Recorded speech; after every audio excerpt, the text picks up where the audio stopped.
Hey, how you doing? This is John, and welcome to Comics. That's just me talking about comics. Uh, I'm gonna put the invite in here, and I'll put a star on it. And what does that mean? That means the YouTube viewer, can click on this and come in here.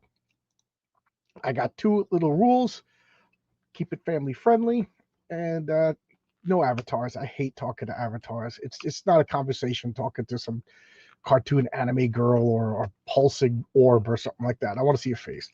I like talking to people. So how you doing, everybody? I don't usually stream on Saturdays. It looks like my strange hours is over. The shop that I was going to was bidding on a whole bunch of jobs that all fell through. So I might be going to another shop. So we'll see. We'll see. But at the very least, I won't be working that shift that was driving me crazy. So things will be back to normal. So there you go. So that's the news for and I was a little bored today. My wife is away in Texas. Usually she and I do things today. She went to go see Joyce Myers in big old great state of Texas. I'm gonna turn this light up. I don't care if my face glows because it's about the comics. So I figured I'd fire up a stream, and if anybody wants to hang out, talk comics with me, whatever. A lot of and then so comics is a catch-all of. I used to do the monthly visitor, the back issue bonanza, but I'm just calling it comics and throwing it all in because I started doing them all in one stream anyway. So there we go. So I'm just talking about comics. So these are comics that either I just read or just got, or and I can't put them away until I do a stream about them. Oh geez, this coffee stained mat is so gross under the camera. I can't see it, but the camera's picking it up. I'm a filthy person. What do you want me to say? So before we start, as always, Fund My Comic is the website. It's the website with the juice. I don't know what I'm saying. I'm trying to be like, I guess, radio DJ guy. Hey, welcome to John's Long Box, the voice of Cincinnati. But it's Fund My Comic is going to be my home for the foreseeable future. But that doesn't mean I'm not going to go on Kickstarter. I'll try Indiegogo again once GameFound. Does anybody know? Did GameFind finally buy Indiegogo? Is the new regime in, and is the new boss same as the old boss? I'll give him a second chance, and I'll try. But Fun My Comics going to be my home. So there we go. We're going with that. So Eric the Guapo, he forgives me for being late 1 minute, 2 days in a row. Yesterday I was 3 hours early. I was scheduled for midnight, and then I went at 9:30, so I was early. But uh, one thing I've learned is it's better to be a minute late than a minute early. Because when you launch a minute early, nobody's watching you. For a minute or two. And I got things to do. I can't waste a minute. I can't waste a minute, Eric. I'm a busy man, as you can see by my hair still unshaven. I watched a terrible movie, The Vampire Happening. It was a German vampire comedy from 1971, and it was ridiculous. It was awful.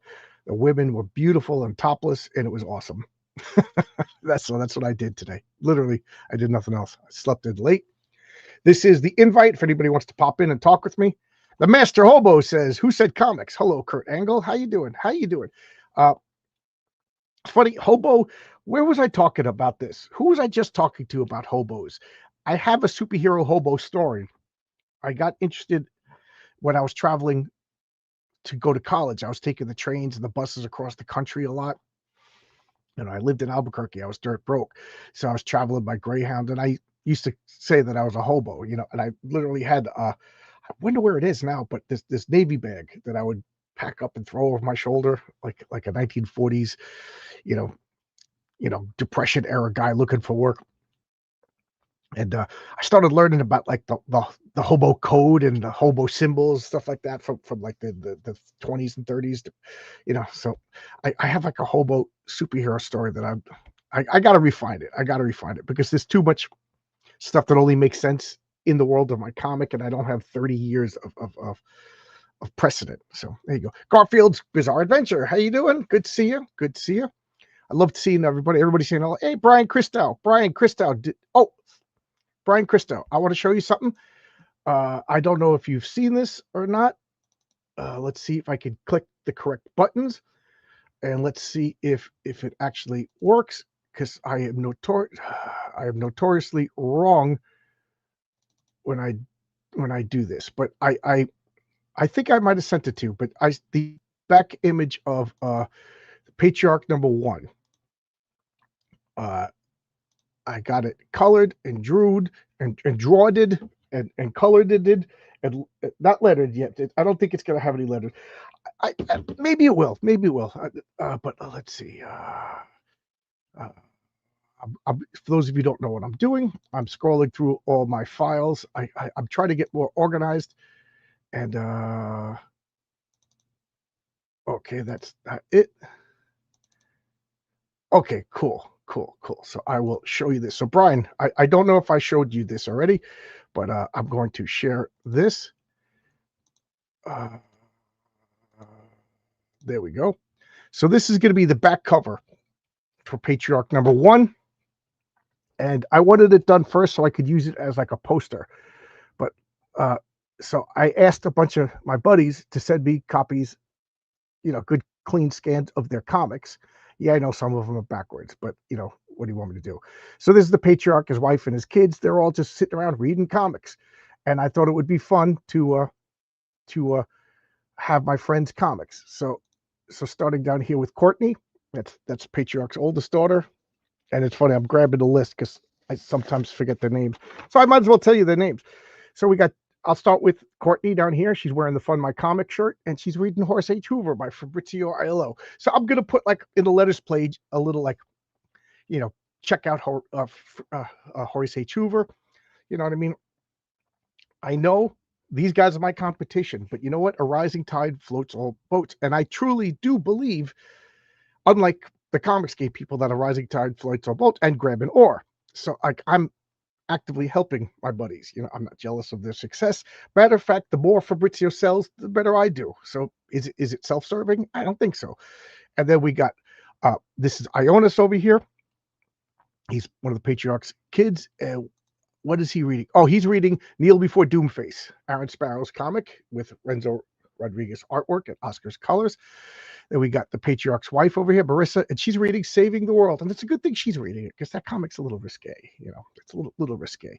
And then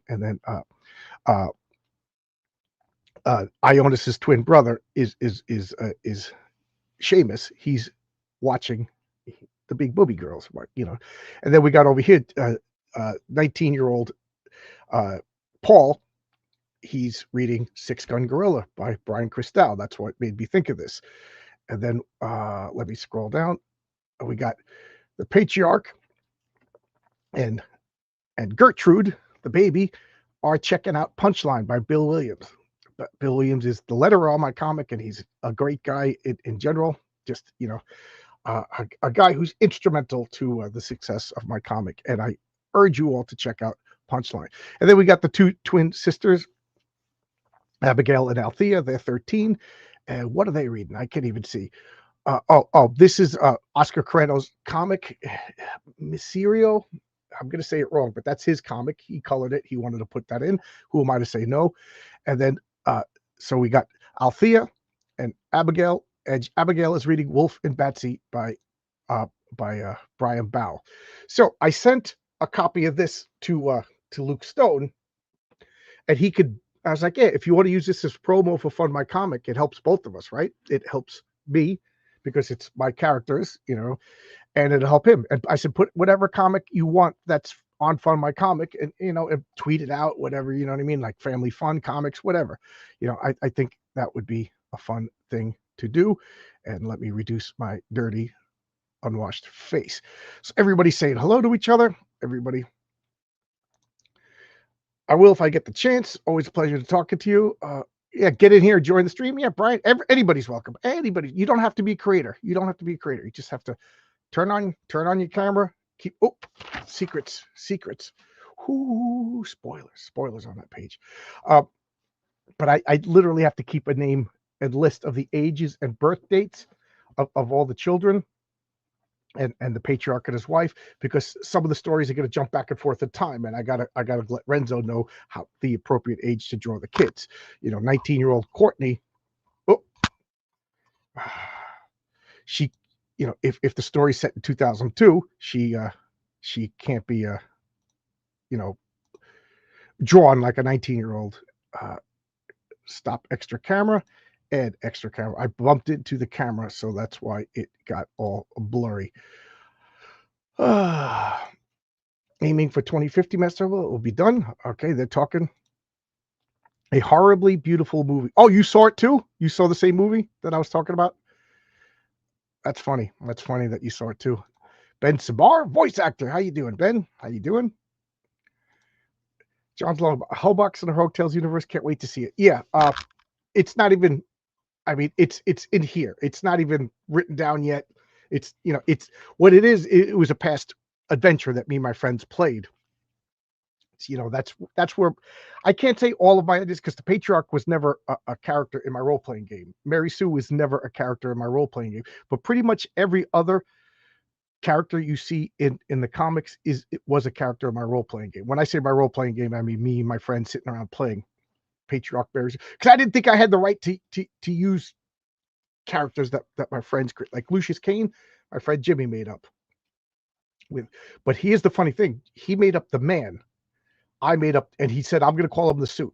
He's going to be a businessman with the suit. So I made up the suit. So there you go. Whatever. Will do. So the hobo story, if it ever happens, it's a long. Hey, buddy, send me a link so I can come and chat. Sure. Let me get this. And little speed secret is I open up Twitter before I stream all the time, just so things like this could if somebody asks for something, I could pop, do exactly what I can't multitask. I can't do. Geez, does the Patriarch know what a condom is? Yeah, he knows. He ain't stupid. Do they use one? No. Good. He's a good Christian. You know. Well, I guess he is Protestant. His wife is Greek Orthodox, and I got to look up how the Greek Orthodox feel about birth control. That, you know, but they don't. They don't. They got the resources, they got the space, and they view children as a blessing from God. Condoms were invented by feminists. Pull-out game ain't working for the Patriarch. Well, considering how often they boink, the fact that they only have 7 kids is pretty amazing.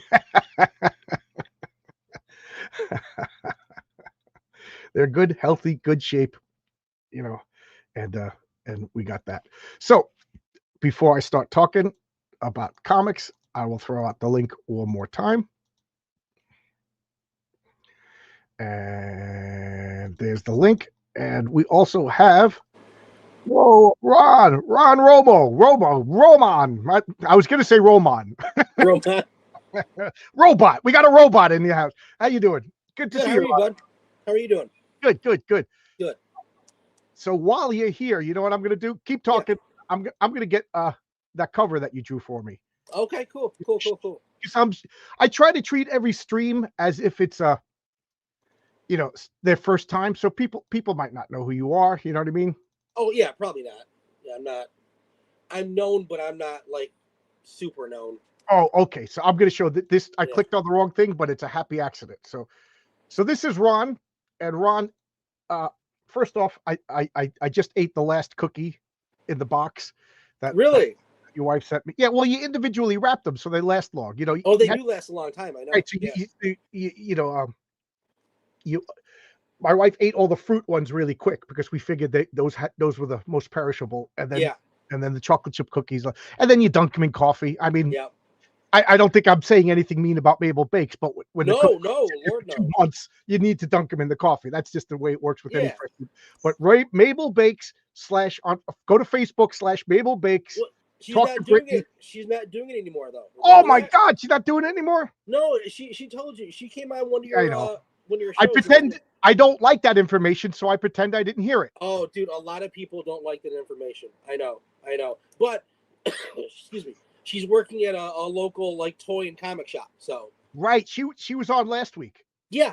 She popped down when she was doing stuff. Yep. Yeah, she was painting, and I think one of your kids was like in the background waving, or Probably Clark, or yeah, probably Clark. I think it was Clark because she said Clark, and I said, yeah, I named my dog Clark. Oh, after painting. She was painting his room. Yeah, she was painting Yep. Clark's room. Yep. Yeah. Don't let her. I just would like to say that Ron is the luckiest man in the universe. He's got a beautiful wife. She's into comic books. I am the luckiest man in the universe. I know I am. She's into baking. He's got great kids. And check out how this guy could freaking draw. If I was a jealous man, I'd be jealous of Ron. But I'm not a jealous man. I'm pretty happy. But this is a card. So what Ron is currently, well, let me backtrack. I'm getting excited. Ron out of the blue just said, hey, can I draw like something, a fan art of your character? Can I draw like the Raven fighting Patriarch? And I was like, yeah, that's going to be issue 2 of the Patriarch, is they're fighting. So he drew it, and I'll show that next. And it was so good. That came out really good. Yeah, I was happy with that. I was happy with that. Yeah, that you know what? I'm going to bring that up while we're talking about that. Yeah, because it's just so good. Really and then I'll get to this. Well, I'm such an old man. I'm hitting. Oh, it was there. It was there, and I just. It was there. Yeah. So this is what Ron handed in. Look at that. Look at that. And all I really said was make the buildings in the background kind of futuristic, because Science City is it's an experiment with solar power. You know, it's set near Yuma, Arizona, for a bunch of reasons. And the reason that they tell everybody is so they can harness solar powers. But other people know other nefarious, sinister reasons that you will learn in the future. Okay. So it's set in, because I read someplace, I think it was Elon Musk said, like, if you took like 100 square miles of like the American Southwest and just built solar panels, you could power, I forget if he said the continent, the country, or, you know, whatever. So that I was like, yeah, so Elon says a lot. Right. He says, I don't know if, you know, Eli's full of shit. I like Elon, but at the same time, he's so full of shit. I like him. I don't trust him, but I want to like him. You know, he's that's his character. Right, that's his character. He's Tony Stark for adults. Right. There you go. He's some autistic kid. He's so weird, dude. Yeah, I think like he's like AI is going to take over AI is going to take over everything. We shouldn't do it. Invest in AI. The fuck, like the guy is so weird. He like when him and Trump had that. I know you're not the biggest Trump guy, and I will say I'm not the biggest anything guy.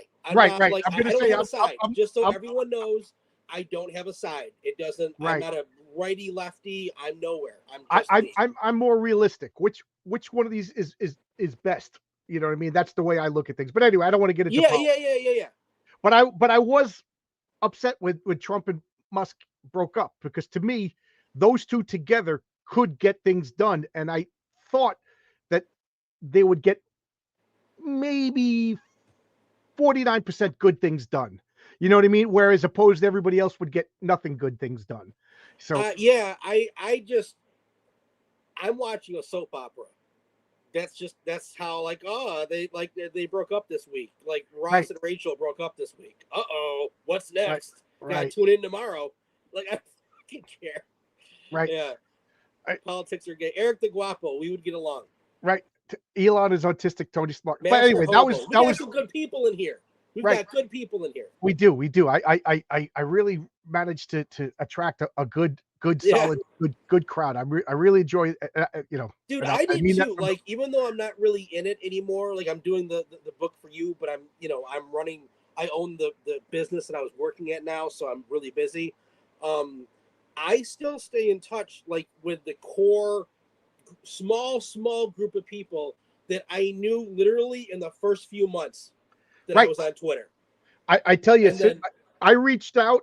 You know, this is, you know, again, but you know, I was a small guy for 3 years. All of a sudden, I don't want to say I blew up, but all of a sudden, everybody was like asking me and inviting me on. Right around, and I'm like, I'm launching my comic now because my star isn't going to rise any higher. Yeah, and then I like Icarus. I guess I reached too high, and the CG King guys started to slap me around. And like a turtle, I pulled myself back into so my circle is purposely small and focused, and the people that I do communicate with are the best people. I don't You know, think I don't see you as a turtle. Like, I don't see you clamming up at all. well, there's the funny thing is, to get rid of the people that were annoying me, I had to block 3 people on Twitter. That's how small. Yeah, yeah. That's No, how I mean small it really is. that's kind of the problem. Like you did get big enough to where if you said something a little off, it would get to certain people and they Right. would fucking throw a hissy fit. But I mean, for me, it's just like, do I feel like arguing today or not? Like the last time No. I argued with Ethan, I was like, I told him, I was like, yeah, I'll fucking go a few rounds. I got time. I don't fucking care. But Like, what do you mean? Like in real life, physical, or no, just no, not no. I yeah, don't even know. I've never even right, met the fucking guy. No, no, right, just on here. And right. I'm like, yeah, I got time. I'll fucking argue today. But most of the time, I don't have time. So it's like Yeah, because you have a real job, a real I have, business. yeah, I got Like the fucking things to patriarch, do. you have a bad pullout game, so you got a bunch of kids. I'm not licking toilets, so I've got shit to do. Yeah. And it's like, and that's the thing. Like, I have no, and here, like, what upsets me is the tribalism of it. Not that hasn't been said 1,000 fucking times, but like, I don't have a problem with CG. I like CG. I like CG. I have a problem with a couple people. That's all. I don't have a problem with ISOM or whatever the fuck, Eric. Like, I have a problem with a few people. Not the whole, not everyone that loves that book. I love what you want. I don't care. You know, there's just a few people, but then, you know, you say one bad thing and it's like, well, you hate everything. It's no, Right. no, I don't. You're very Well, shallow. I said 2 things that I thought were constructive criticism, and Don't do that. and then it became don't do that. the first time I said it. The first time I was just like, man, you know, the last thing I want to do on a Friday night is watch Trash Cast and talk about comics that I don't like. I said, can't we do anything positive tonight? No. Oh, I was, you know, that took 3 months to get over. And then the second time I just said, and this was, I meant it from my heart. I meant this positively. I said, Rippaverse is not the problem. I said, and this was right after Rob Hunter, you know, fell apart on his. And I said, we as crowdfunders need to gatekeep and shame people who do bad things. I said, right now, Comicsgate is hurting crowdfunding. And I meant that, like, we need to band together. We need to have a come to Jesus meeting and being like, listen, man, you can't do this. You're too late. And who do you think got mad at that? That was the bad one. And right then and there, I was just like, you know, I'm done with Comicsgate. It doesn't help. No, it doesn't. And I always hate to throw the baby out with the bathwater. Like, Comicsgate, I don't care who trademarked that name. Comicsgate is a large group of individuals, and I only have, and I think anyone that doesn't like quote unquote Comicsgate, really, for most people, it comes down to just a few individuals, not Comicsgate itself. Well, unfortunately, there's good people in Black Lives Matter who really do think that Black Lives Matter and they want to help. Oh, I'm not going to sift. I'm not going to sift through a movement that is over. No, and that's me too. Me too. Like, right. I'm sure there's good Democrats. Maybe, you know, but maybe. you know, I work with a bunch of regular good old guys that are, you know what I mean. You know, but there comes a, like, the thing is, like, okay, to say that there was not a problem in Comicsgate is just putting the blinders on. Now, oh my God, yes. Right. So do we just ignore it and watch it spoiled? And then it's not helping. It doesn't serve its original purpose. It's not a fan movement anymore. So legitimately, what good is it? What is it? What does it do? How does it help? What is it for? And it's for one person who, you know, to promote one. Yeah, I would. Comicsgate, and this is who's talking about it. When was the last time anybody outside? Well, we're talking about it now, but you know what I mean. Like, you go to a comic convention, you know, next a month from now is New York Comic Con. You'll see Rippaverse posters. You'll see Rippaverse T-shirts. You'll see people talk about ice. You're not gonna, you know, what are you gonna see? You're not gonna see Comicsgate. No, I agree. Like, But anyway, let's get to this. And I yeah, got somebody waiting. Matthew, I see you waiting. We're just going to finish this conversation and I'll bring you in. But I asked Ron, I said, the city is futuristic and they gather and harness sunlight. So he drew, look at the city in the background. It's futuristic, but it's not Flash Gordon. And I love those solar spheres that you put up. So anyway, he drew this, and I was like, Ron, I got to use this as a cover.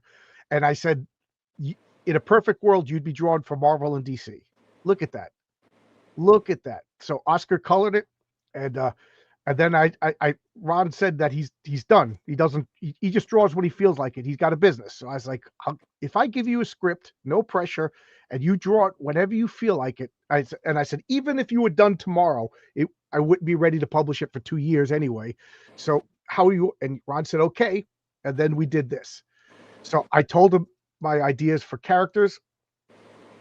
I told him what the story is about, and Ron was like, yeah. So this was the character. The only direction I gave for him, I said, he looks like Oliver from the Brady Bunch. Which was perfect. It was perfect. Yeah, and then you were like, okay, I don't know who that is. Then you looked it up. You're like, oh my God. And I'm like, oh, it's great. Right. So this is Curtains, and Oscar is hard at work at it'll be the second Raven story. The first Raven story, Renzo didn't even start yet, so that shows you how much time And Raven's already been divorced. I already spoiled that. So the first issue, we whatever. And this is the bad guy. He's a theater critic, and I don't want to spoil this story, but Ron, this is the best thing I ever wrote. This story is the best thing I ever wrote. It is, because I obviously I'm doing the art, so I've already read it. It's actually really good. And I'm not saying actually like John actually wrote something good. I like John's writing. This is definitely a step above. This is a step, and it's probably because of you've had lots of like condensed practice now. So you know what I mean. You know what's funny? You're going to get better because I now I'm thinking economically. Like I can't afford to make this a 20-page story. Like I got to pay Ron per page. He's not drawing for free. I got to pay Oscar to color. I got to pay Bill to letter. You know what I mean? Yeah. So I'm like, is this just a luxury to put these pages in? So I really cut out a bunch of stuff and like, what is the best way? And I think it came out better than if this was a 30-page story. What is it, like 15 pages? 10 pages? 16 pages. 16, if this was a 25 pages, it wouldn't have been as good. Yeah, no, it was a 16-page script. Depending on how I break down the paneling, it might be 18. That's fine. You know what I mean? But no, and that's the thing. Like, it was as long as it needed to be. But surprisingly, all the information was there to still make you care about the characters. And it reminded me, like, things like that. People don't really know how hard it is to write one issue and that's it. Like, and this is it. This is like a one-issue thing. This is a one-off. And what I want to do with the Raven is he has a Batman's Rogue Gallery. You know what I mean? Right. So I'm trying to come up with unique, like, where do you see the villain in his first appearance? Right. It's this guy. I don't know. Would you say he's closest to the Riddler? I don't know. Like out of all the Batman's villains. Ooh, I would. And I don't want to spoil it. So like, just no. I mean, I don't know. Compared to Batman's, I don't know, because I mean, you would. But couldn't you see him as a Batman villain? This wouldn't be a spoiler because you've already shown some art from page 1 that I've done. It's going to be kind of a gory book. Right. The Riddler is not like that. Okay. You know what I mean? He's not like that. So I don't know who this would be like. This is gory. This is blood. It is, yeah. This is the bloodiest thing I've ever written. This is the goriest thing I've ever written. Yep. And the funny thing is, I had another idea, and while I was thinking of that idea, it was drawn in Ron's style, and that is going to make this look like Disneyland. So I told Ron you could walk out if you want, if it's too whatever, and Ron's like, I'll do it. No. I'll you know what? The only thing I have trouble with is, like, I don't enjoy graphic nudity, and I don't enjoy like anything with kids. And I did draw Right, that and you one drew it so good that that I one almost killed the page story. with the kid, and and it wasn't torturous. It wasn't nice to look at, though. You know what I mean? Right. Well, that That's you'll see. yeah, Lucius gets his comeuppance sooner or later. He's a yeah, piece of yeah, shit. yeah. He's a bad guy. But this story, like, well, the second story is going to be set in a cabaret, so there'll be ladies and you know garters and stuff like that, but there'll be no Yeah. nudity. I don't. I think that's a cheap cop out when you don't have any It talent. it depends. Like it sells. Like people do those comics and they sell. I'm not gonna say it's good or bad. It's just not me. That's not what I'm into with comics. Right. If I want nudity, I would have like when I was a teen or 20-year-old, I went and got a penthouse. You know what I mean? I'm not gonna get a comic. It's just if I want nudity, I'll go see nudity. Right. So So I'm going to close this down for a second, yeah, and I'll make it since we're talking. Matthew, I didn't forget you. We're just talking, and then I got somebody waiting in the wings, but anyway, Ron's my pusher over here. When I need vitamins and stuff like that, I ask Ron. yes, Yeah, so yes, he's been helping me out, and I got to say you're doing a great job because I've been losing weight like you wouldn't believe. I'm like nice. because since I was it's over just over a year since my accident when I was just the fattest. Well, the Yeah, fattest I believe it or not, I was up to 350 pounds when I was a school teacher because my highest was 320. I was at 320, and I'm still bigger than I need to be, but I've lost like 60 pounds since oh, then. good for you, good for you. How tall are you? After I had Clark. Yeah. Yeah, I mean, I I would have been like, dude, if I didn't enjoy working out, like I really actually like to work out, I would have been like 500 pounds because I ate like a spoiled 6-year-old. yeah, see, I eat like a kid. I eat whatever I want. It's just me and my That's wife.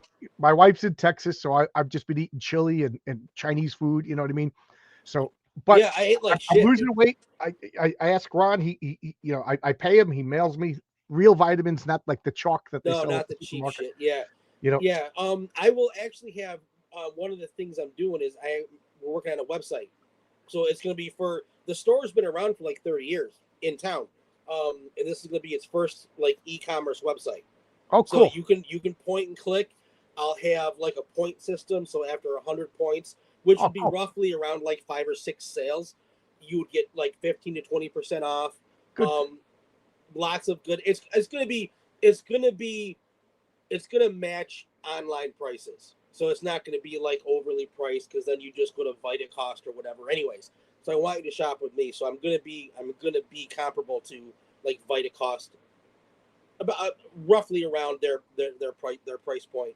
Um, a few things they don't have, and yeah, so that'll be up around probably December. But if anyone wants good stuff, I actually have Ginge, Mark Mulgrave.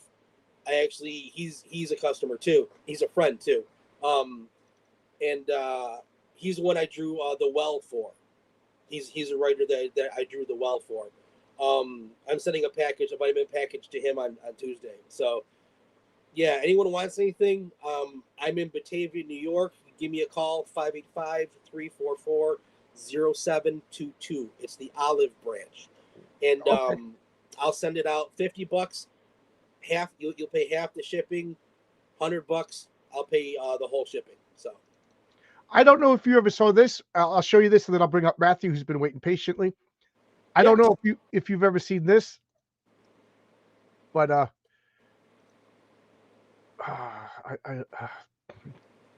course I'm showing the wrong thing. Where is it?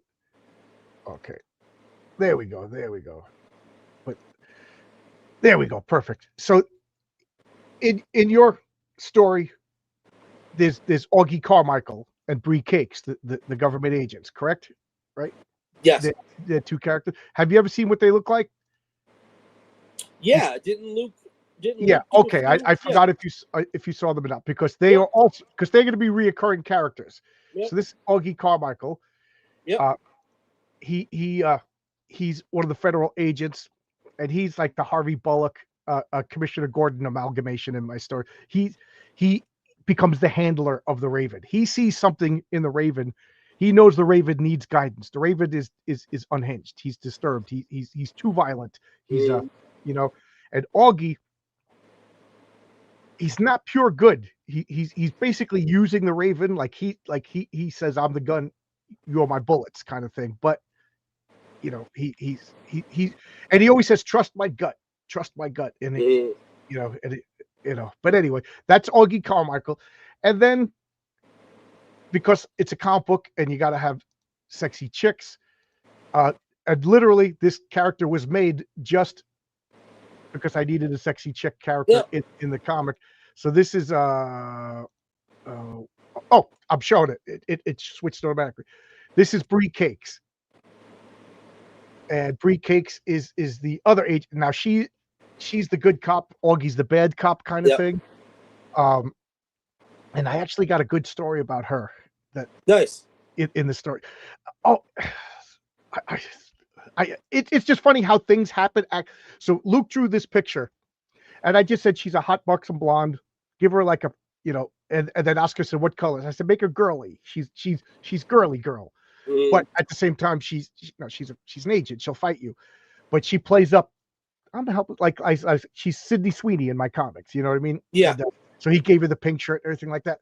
And then I was like, just from looking at this picture, I had a whole story arc about her. So I love the way it works. Art inspires art. So these will be characters that are in the Raven story. So you've seen Raven, you saw Curtains, the villain, the two agents. And then I think there's like two more characters that I'm not going to spoil. But it's so good. Like I keep saying to Ron, done yet? Don't hurry, but are you done yet? Because I'm like a little kid. I can't wait to see it. And again, I'm not joking. 100%. You should be a professional artist. You should be paying your mortgage with comic book art. I'm glad that I'm. It's funny. I was telling my wife, like, I'm glad that I didn't get with Marvel or DC. You know what I mean? Like, or probably any of the mainstream, because I wouldn't have made it anyways. Obviously, in the long term. You would have lost years of your life. Yeah.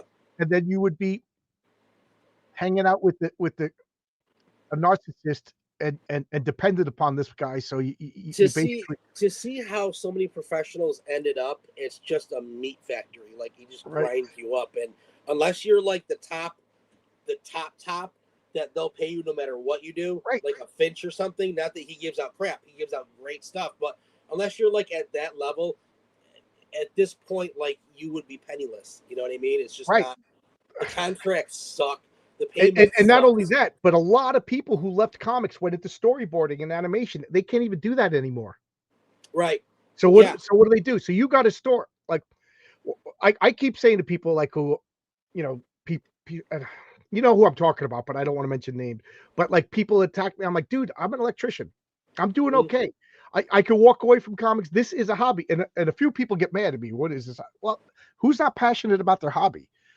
You know? No, I mean, no, so I have the freedom to do what I want, you know, without. Yeah, I don't have to do anything. I don't have to do anything. You did the right thing. I do it because I want to do it. And if I don't feel like it, I don't fucking feel like it. Do your kids draw? Actually, you know what's weird? My two stepdaughters are both really good artists, and Clark just got into, and he's fucking 7. He just started enjoying like coloring. He was more of an extrovert than I am, which I'm glad. I'm more introverted, so I would sit quietly and draw. He likes doing shit all the time. So he was more boyish than I was, you know, it's good. I'm just going to show one more piece of art by Rod. And Rod, stick around. You're welcome to stay. Yeah. But Matt's been patiently, and I can see he's chomping at the bit to come on. No, get him on. Yeah. But I'm just making sure I'm hitting the correct button. Share screen. Okay, so this. Can you guys? Oh, it's not up yet. Can you guys see why I'm so excited? This is the opening page that Ron drew for this. The story's called Curtains, and the main villain is called Curtains. And you know, and I think I wrote the notes. You know, Will Eisner-esque. You know what I mean? And I said the same thing for that 2-page spread for it in the suit. And I just said, like, I would really love it if there was like a billboard with lights on it. That's where we could put our credits. Yeah. And you're like, I got it. Yeah. Yeah, you really, really, and as much as I love that art in that story, the suit, you're so much better. I did get better. I definitely got better. It was just like too like I've had a very strange life where I've had chunks, like I'm talking years of my life where I didn't draw. I was taking care of my mentally ill mother. Oh I boy. had a lot of stuff going on in my own shit, and so I I got like, even though I'm older, I didn't get that, like, I haven't reached the point where I got that burnt out to where like you're an older artist and now you're just kind of going through the motions. Well, that's what I said to you. Do this to be fun. What did I say that to Anthony? One of the guys I'm working with, I'm like, no, DC Miller. He was just like, I was just burnt out. I didn't draw for a month. I said, well, then don't draw. You know, Yeah, I want it to be fun. I don't want yeah, you to resent me. I don't want you to resent the project. yeah, And I also don't want you to just shit out a page because you know what I mean. You guys literally got no schedule. I got 8 yeah, guys with no schedule. The only guy that has a schedule is Renzo. yeah. You know what I Yeah, mean? and that's basically like I got just from the very first book I did, which was for Chris, Nano 13, just drawing for a solid like 2.5 years, non fucking stop. I mean, I draw on a tablet, so if I'm not busy at work, I'd be drawing at work too. So I got better. You know what I mean? It just is what it is. Yeah, you're so good. I'm. There's like 2 pages. I'm dying to see you draw. You know, the fights. I'll have some more of that ink this weekend too. And again, please, I'm Yeah. not pressuring No, I anybody. know. I'm I not know. pressuring. And I'm like a little kid. I want it. I want it to be Christmas, Yeah. but I'm an adult, so I'll wait for Christmas. Yeah. And since it's Christmas, we're going to bring up Matt over here. Oh, and now the camera ain't working. Oh, there it goes, Matt. There it is. How you doing, Matt? Hello. Sorry to make you I'm wait. doing okay. Oh, turn your camera down, man. It's so loud, it's booming and echoing. One sec.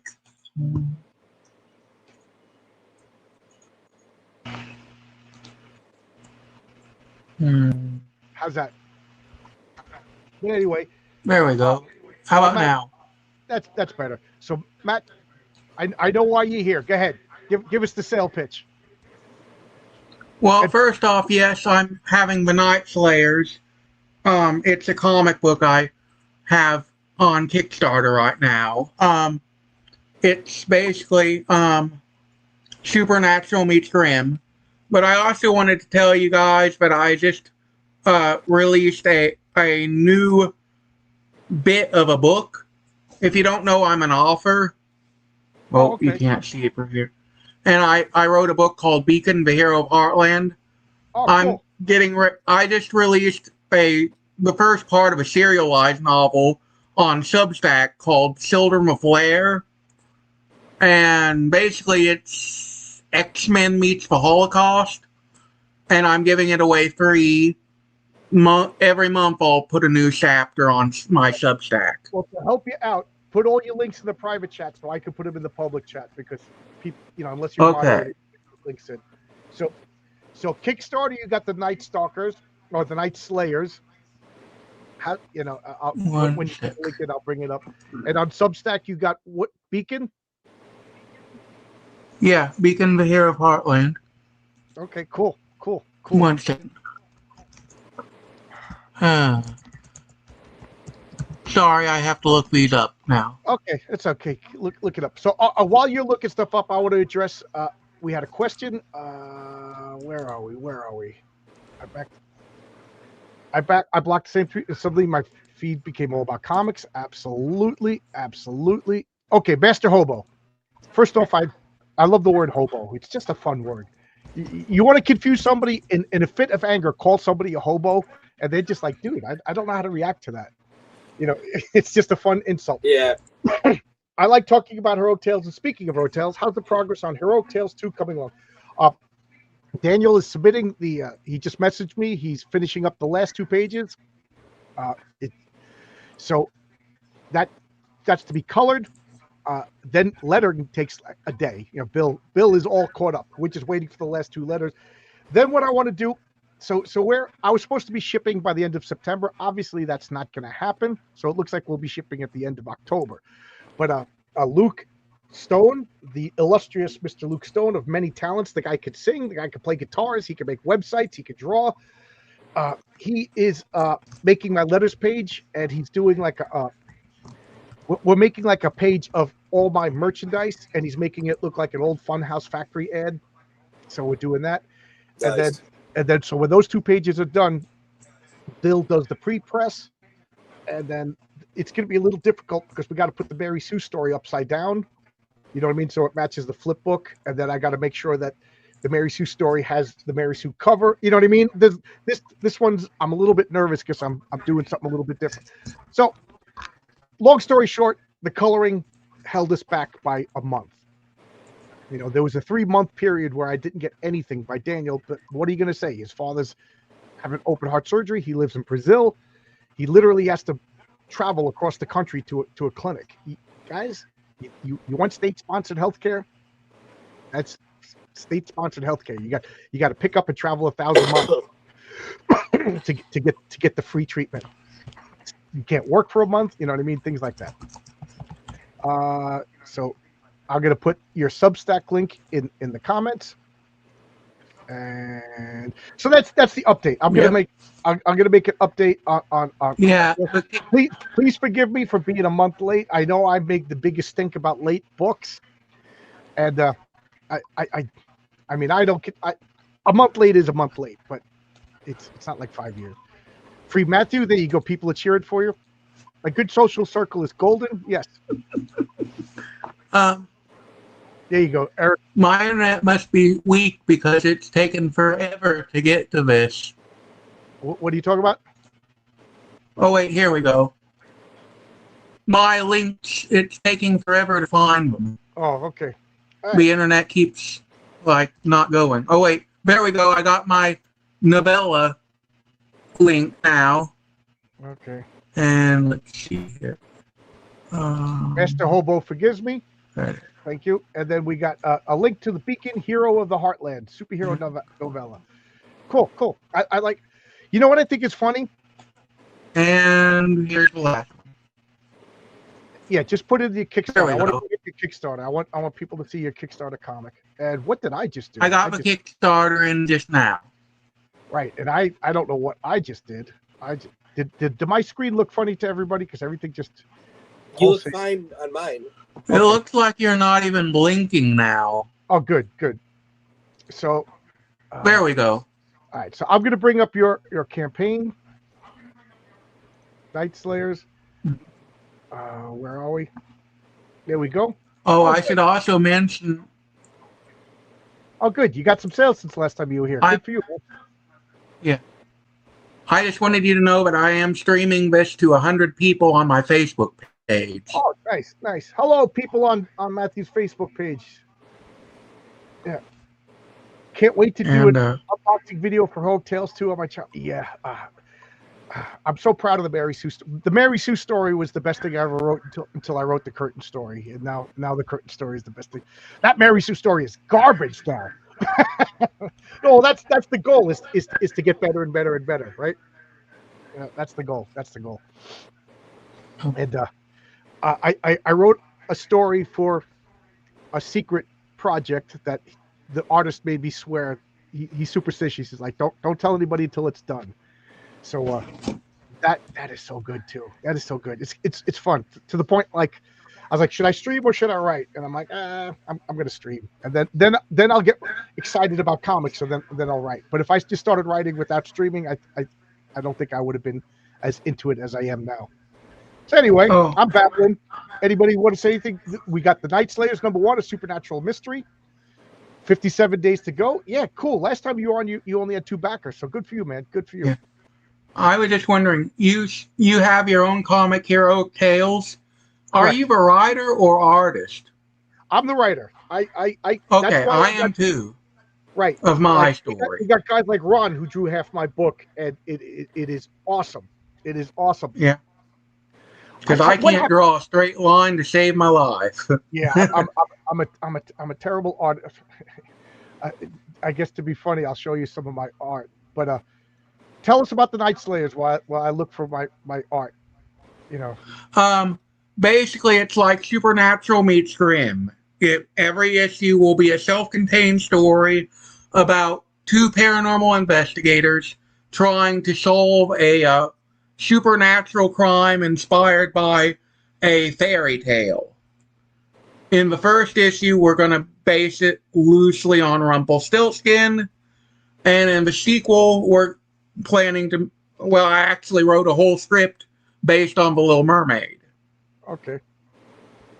But basically, it's a little more lore accurate than the fairy tales, even. Like, for example, in this one, it's not going to go the way you expect, in that, to put it in a nutshell, Rumpelstiltskin's defining trait besides kidnapping children is he gives you a chance to guess his name, right? Right. That doesn't happen in our book. You have to kill him to get your kid back in our story. I tell you, man, my kindergarten teacher read Rumpelstiltskin out loud. We were all in a circle, and she acted out the story, and she got up, and because in this version of Rumpelstiltskin, he said, "How did you get my name? The devil must have told you." I'll never forget this. The devil must have told you. And he stomped, and a crack appeared, and he fell into hell. And my kindergarten teacher acted that out as she was reading it. Man, I was terrified. I was like legit scared. And to this day, when you just said Rumpelstiltskin, I got a shiver of fear. You know, from kindergarten. Well, Mrs. Greenfield, I had a similar experience. Me for life. I had a similar experience with Taily Poe, if anyone's ever heard of that one. No, what's that? It's an Appalachian fairy tale about. It's kind of like Bugs Bunny meets Elmer Fudd if it was scary. Picture basically a anthropomorphic Black Panther and a hunter hate each other and make various attempts on each other's life. But it's not funny, it's scary. Okay. There are real stakes to it. Matthew, do me a favor, send me the name of that story on Twitter so I can remember it and look it up later. That sounds like something I would be interested in reading. What one? The Substack or Taily Poe? Haley Poe. Tell Haley, send me that on Twitter, a private message, so I'll look it up later. Eric the Guapo says, "John, I found a 3D printer company. I'm going to print that Patriarch." For those of you who don't know what Eric is talking about, I got these resin Patriarchs printed. Oh, cool. With real good detail. That's great. I want to get one for Mary Sue. I want to get one for Raven. That's awesome. But so I think the next campaign, I forgot to put it on this campaign. So next campaign, what am I doing? For the next comic campaign, I'll offer that. Now the problem is it's resin, and resin is very breakable. Yes. So, to ship them, I'm gonna have to wrap them up. It's gonna be a pain. Yeah. That's tough. So I think I would prefer it if people just bought the file and printed themselves, but I know 3D printing is still in its infancy. Yeah. So if people want them, I'll have to figure out a way to ship them. But I anticipate replacing them constantly. What's up, Matthew? My apologies. Did you say you have a character named Raven? Yes, that's what we were just talking about. Yeah. DC hasn't sued you over that? DC doesn't know who I am. And you know what? Because they have that witch/Antichrist character that is called Raven as well. Well, that's DC Comics. Marvel has a comic called Raven.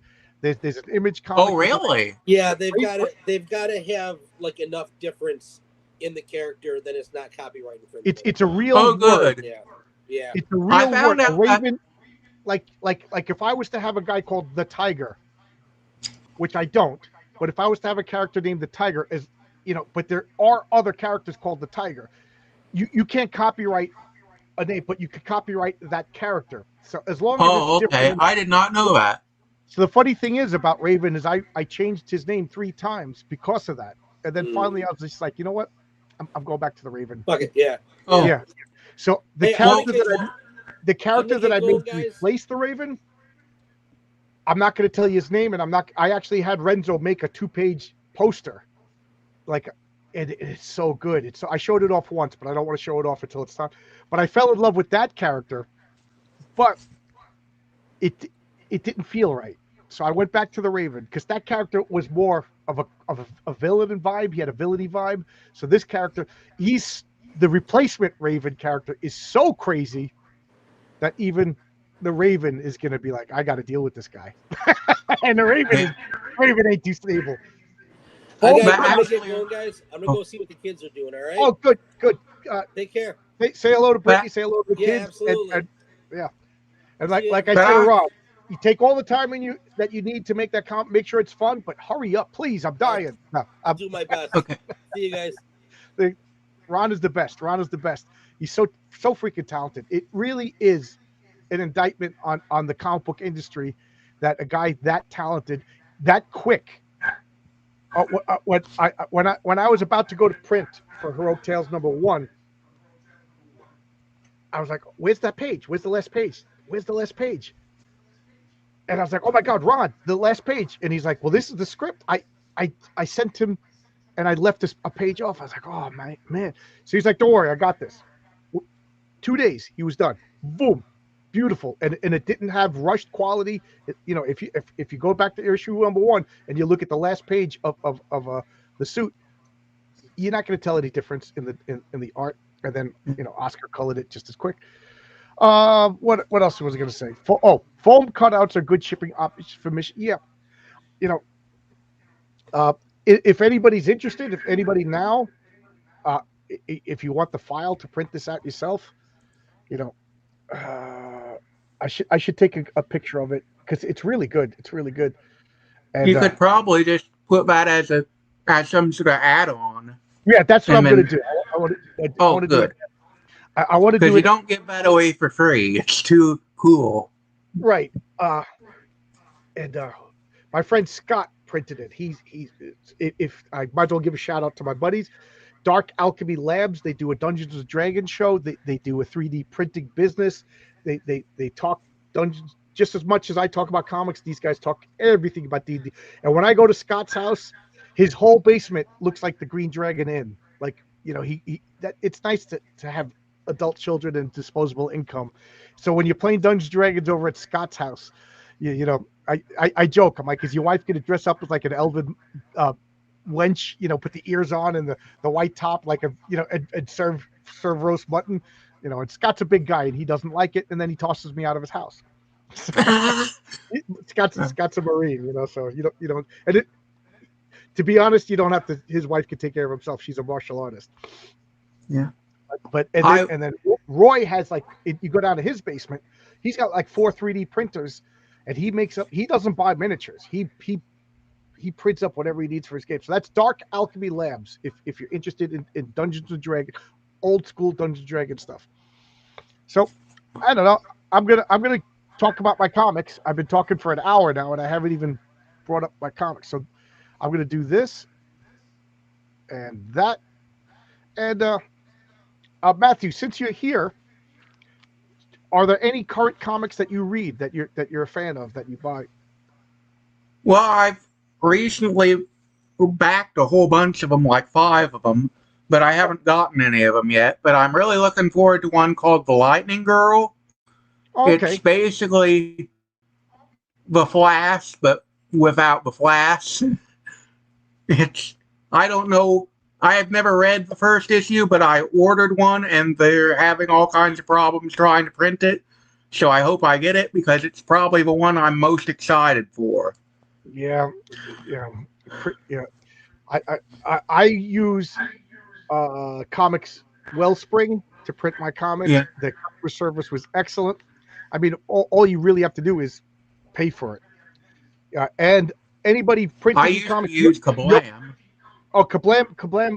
You'll see some Kablam over here. I got Kablam comics underneath here. I'll show you. Kablam quality is excellent too, but order a physical proof, Matthew. So I don't know how much it costs to Kablam, but you pay $40 and they print it right then and there, and they ship you like 3 or 4 copies of your comic, and it's a proof. So you physically have it in your hand, because I don't know about you, but looking at it on the screen and looking at it in your hand read differently, and I can pick up errors. And I am so glad that I did that because I uncovered a major error. If I show you the proof of Heroic Tales #1, there's a page without any word balloons on it. And surprisingly enough, the storytelling was so good I could have gotten away with it. But so that's what caused my comic to because then it went to the bottom of the shipping list, and it took another 3 weeks. But let's talk about. So this is he's on Twitter, Dionysus. This is his comic, Tomb of Reckoning. Look at these covers. This just came today, and he gave me a nice, wonderful note. He put a sticker note over this. I can't wait to read this. Can't wait to read this. So this I just got today. Obviously, I didn't read it yet, so I can't wait. This is a crowdfunded comic. One of Us, Dionysus, issue 3, Tomb of Reckoning. I'm really bad because I forget if this is on Kickstarter, Fund My Comic, or Indiegogo. But you could look up Dio of Tomb of Reckoning on Twitter and ask him. So I'm going to put that over there because I didn't read it yet. So this is I think that said Tome. I'm sorry. Yeah, what I said Tomb, but it's Tome of Reckoning. Yeah. Yes, you're right. You're right. Yeah. Tome means book, right? Yeah, a tome means like an old grimoire or something like that. Finally, let's see. So this is my buddy Mike's comic. So I'll show all of these. But this is Kablam. So I don't know if you've seen Kablam printing. These are perfect. I mean, if there's a problem with Comics Wellspring, I'll go to Kablam. And if you don't, if you want to get it as cheap as possible, they put an advertisement for their company on the back. And I don't, but I don't want that. I want my stuff on the back cover. And now that I have the flip book, I have 2 front covers. So this is Kablam. And their printing is excellent. So your comic is going to look good, Matthew, provided you do everything. But what is this comic? This is my buddy Mike DeShaunis. He's one of the players in my role-playing game. So this is Colonel Strong, Marshall Strong. This is a character from my book. He makes a cameo in Heroic Tales 2, a cameo, like basically one panel. In Patriarch #3, he's a big deal. In Patriarch #3, he's the leader of the Meta League, and that's the super team that the Patriarch is on. I mentioned it in issue #1, but it didn't really come up. So think of the Patriarch as his solo comic. The Meta League is the Avengers, but Patriarch he doesn't have his heart in going to New York and fighting crime in New York. It takes him away from his family. So he is the oldest still. Well, he's the second oldest operating superhero in my world, and he's incorruptible. That's literally one of his powers. He can't be mind controlled. He can't be influenced by psionics or anything like that. He's the incorruptible patriotic superhero. So, he is the exception to the rules of all the superheroes slowly go insane. The Patriarch has been staving off this metapsychosis by being grounded with a family, and he'll take like a day and work the farm. A lot of other superheroes they never turn it off. To me, it's kind of like a metaphor for Twitter. Literally touch the grass will save your life. But anyway, this is Colonel Strong. Let's see. This is a varied cover. I got to get all my buddies' covers. This is This is Colonel Strong as a sniper over here, and I got Colonel Strong will also be in the Secret Project, a 12-page story for somebody else's comic. So you'll see him, and then this was I forget the name of this artist, but this guy works for Marvel, and for some reason he took a liking to my buddy Mike and just drew a cover for him. So of course they made a varied cover. These are all by Thunder Zone Comics. If you're familiar with Argo Comics, Dan Send. So this is a 6 I know a little bit about series, and it's these are canon in my comic book series. But caveat, there's a couple of name changes that Mike changed. I don't know why he changed them. So when he's done with Dan Sen and he does all 6 issues, we're going to take the files. I'm going to go through them again and fix a little bit of continuity errors. And then I'm going to put them out onto Longbox Comics, and there'll be add-ons, and we'll make a joke about that. Like, what about the other comics, Colonel Strong? He's like, yeah, I can't. I'm a public figure. People put me in their comics all the time. There's nothing I can do about it. So I got a question. Sure. What age group would you say those comics are for? I'm sorry. These What comics are age all. group would you say your comics are for? These are all ages. My What? comics are all ages. You know, there's no cursing, there's no nudity. I do push Okay. the limit. I do push the limit to get like. My guideline is if you didn't see it in the Bronze Age, you're not going to see it in my comics. Okay. Bronze Age. So this guy, What I I'm was. trying. Oh, sorry. I was gonna say, it's funny because I knew Mike was making a comic. He started making this comic 10 years ago, and I didn't think anything was going to come of it. In that 10 years, Mike met a woman, Mike got married, bought a house, had a couple of babies. So I thought the comic was never going to come out. I knew he started, and I was like, oh wow, that's so cool. And then I was like, you know what? I'm going to make a comic. And then coincidentally, without talking to each other, we both launched our campaign within the same week. But he has all 6 issues finished already. So Yeah. I'm reading these comics, and it's funny because these are all adventures that we played. So I made up this story, and then Mike's rewriting the story from his character's perspective. Like, this is one of my main villains. This is one of my main villains, you know, and it's funny to see him in here. And it's like I have to change a little bit of dialogue because Mike misremembered some of his details. You know what I mean? This is one of my characters. This character over here is Joseph Turner, and his superhero name in my comic was called Nexus, and a nexus meaning a connection of all of these points, because he's a telepath, and he's like the Charles Xavier of my world. He's the one that like directs everything, but I can't call him Nexus. Like I could call him Nexus when me and my buddies are like, I don't mind using the Raven because that's a real animal, and you know what I mean. But I don't want to use the name Nexus for a superhero, being that Mike Barron's been on my channel, and you know people like you rip. So I'm struggling to come up with a new superhero name for, and it's funny because he only calls him Joseph Turner here. That's his superhero name. But so he's a telepath. So this is I have a weird question. Sure. So, like I said earlier, I have a book about a superhero. I've been considering making it a comic, but would it be possible to make a crossover sometime with me if I made a comic about it? I will say it's always possible. Because I didn't want to do crossovers. I'm too much of a control freak, and now I'm doing a crossover with somebody else. You know what I mean? So yeah, you know, never say never. So this character, Startide, she's like a Captain Marvel. She has like intense gravity powers. These are, I think, Mike's nephew's characters. They played villains, vigilantes with his nephews, but I'm just getting a kick out of seeing like a story that I created told from another perspective, and then through 20 years of memory, and then some things are not remembered correctly. So I have to change some of this character is Magnum. He does a cameo in Heroic Tales 2. He has a big part in that crossover, and then he's the heavy hitter of the Meta League. So you'll see a lot of Magnum. I love that name. What Magnum. kind of powers he got? Okay, glad you asked. What do you think the powers of a guy named Magnum would have? I would assume he either punches real hard or shoots a really powerful gun. Okay, I can see the gun. He's like 7.5 feet tall, because Magnum means big.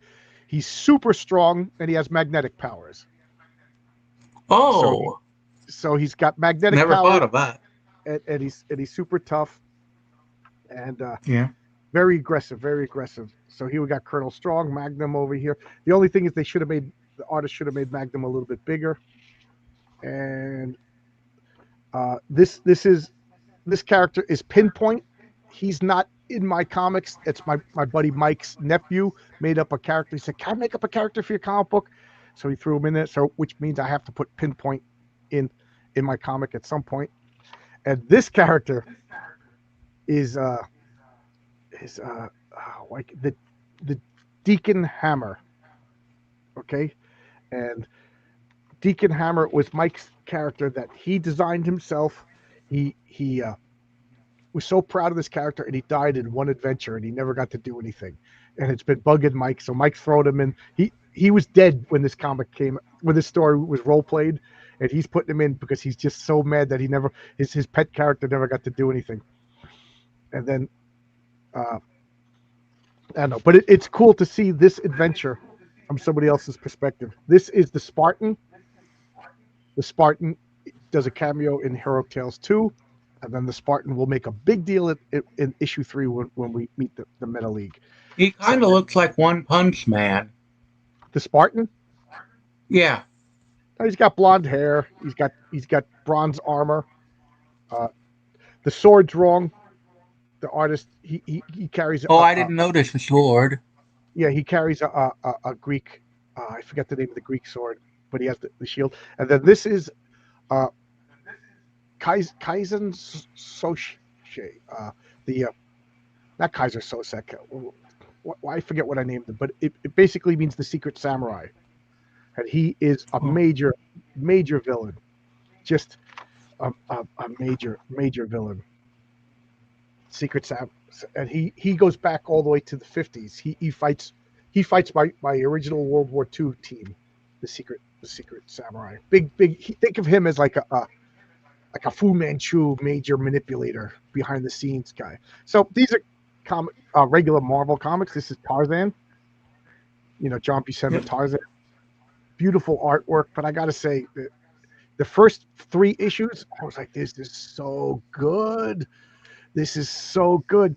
And now it's okay, but the art is worth it. The art is worth it. And speaking of art, this is Josh Howard. He does Dead at 17, and this is just an art book, The Art of Survival. So this is all of his characters in like skimpy island. They've been surviving on an island art book. So you like girls in bikinis? You like girls like making outfits out of fern leaves and stuff like that? Who doesn't? There you go. This was good. Josh Howard is a great guy. I was talking with Tonic Bowl, who does Saving the World, and we have a similar idea for a real dark sci-fi series. And he said he was talking to Josh Howard about being in on it too. So that would just be awesome. So like Tonic Bowl will be like the editor, and we'll all make our own comics under the umbrella of Dark Space.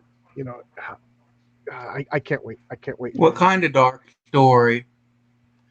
I don't even want to tell you. I don't even want to tell you. It'll be one of my darkest comics. What is this? Oh, okay.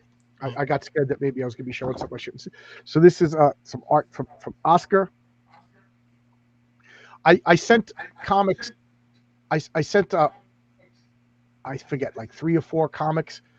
I mailed them to Brazil to Daniel. Then I had Daniel sign them, and then Daniel mailed them to Oscar, and then Oscar signed them. Then Oscar mailed them to Renzo, and Renzo signed them, and then to Bill. I went geographically closest to then Bill to Brian Bow to Fabrizio to Matt Barr to Ron, and then Ron and me. So it took almost a year. But I got the comics. They're all autographed. They're all signed. I got 3. I think I'm gonna raffle off 2 of them to pay for all that shipping, and then keep 1 for myself. So like Hero Tales 1 autographed by everybody who was in on the comic, and then Oscar threw in some cool stuff. So this is a comic book backing board, and then he just did all this crazy artwork on it. That is just so cool.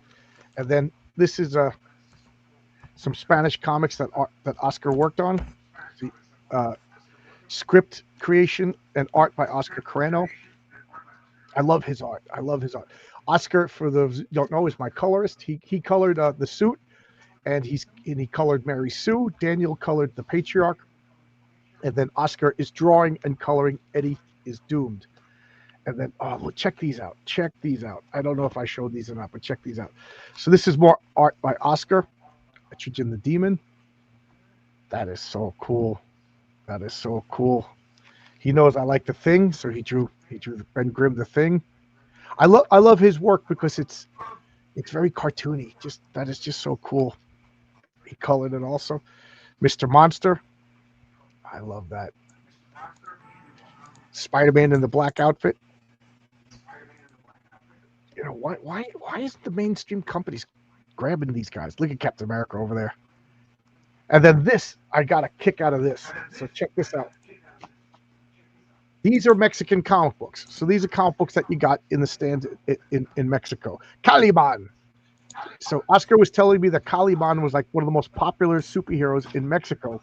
He's like an Indian from India. Comes, I don't know if it's set in India. I didn't read this yet, but it's in Spanish. So El Hombre Incredible, the Incredible Man. And what powers does he have? Whatever powers he needs. He's one of those kind of guys. I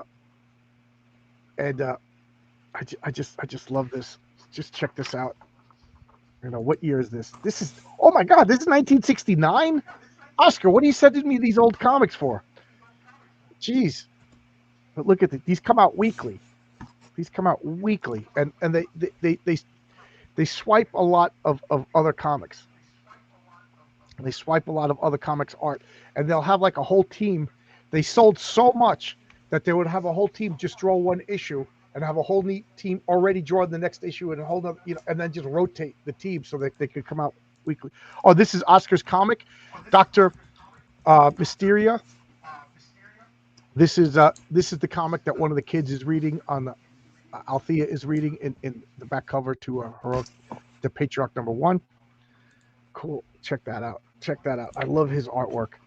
Oscar has a children's comic idea that if Heroic Tale, if my company does a little bit better, why not publish a comic, a children's comic. See, why not? But look at his artwork. It's gorgeous. Oscar, if you're watching, this is great. It's just in Spanish. Yeah, I got to learn Spanish to read this. But look at that. That is great. And then this is Santo whatever. I can't read that because there's, but this is Gante Lo Masca. So this is Luchador Comics. Oh, Bregnan. #3. Oh, there's a sticker on it. $15 Mexican. What year is this? Does it have the year? I can't see. Oh, November 2005. But look at this. This is so cool. So Santos the Saint. And the reason why Oscar sent me this is I was floating an idea of a comic set in Mexico that like I just wanted to do a one-shot story, get it out of my system. I still may do it, but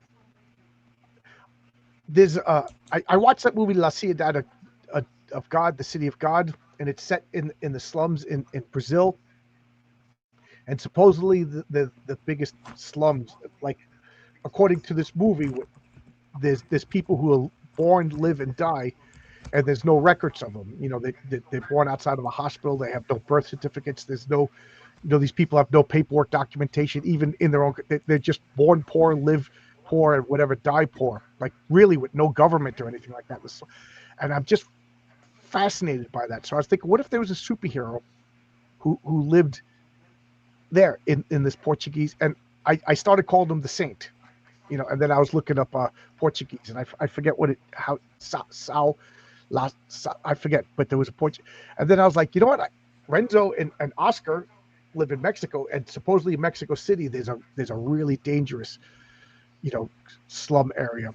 So I was thinking, and then Oscar's like, there already is the Saint in Mexico. So he sent me this comic. So I still want to do that idea, but every time, every suggestion that I come up with, Oscar's like, that's too gringo. I'm like, well, I am a gringo. So What's gringo?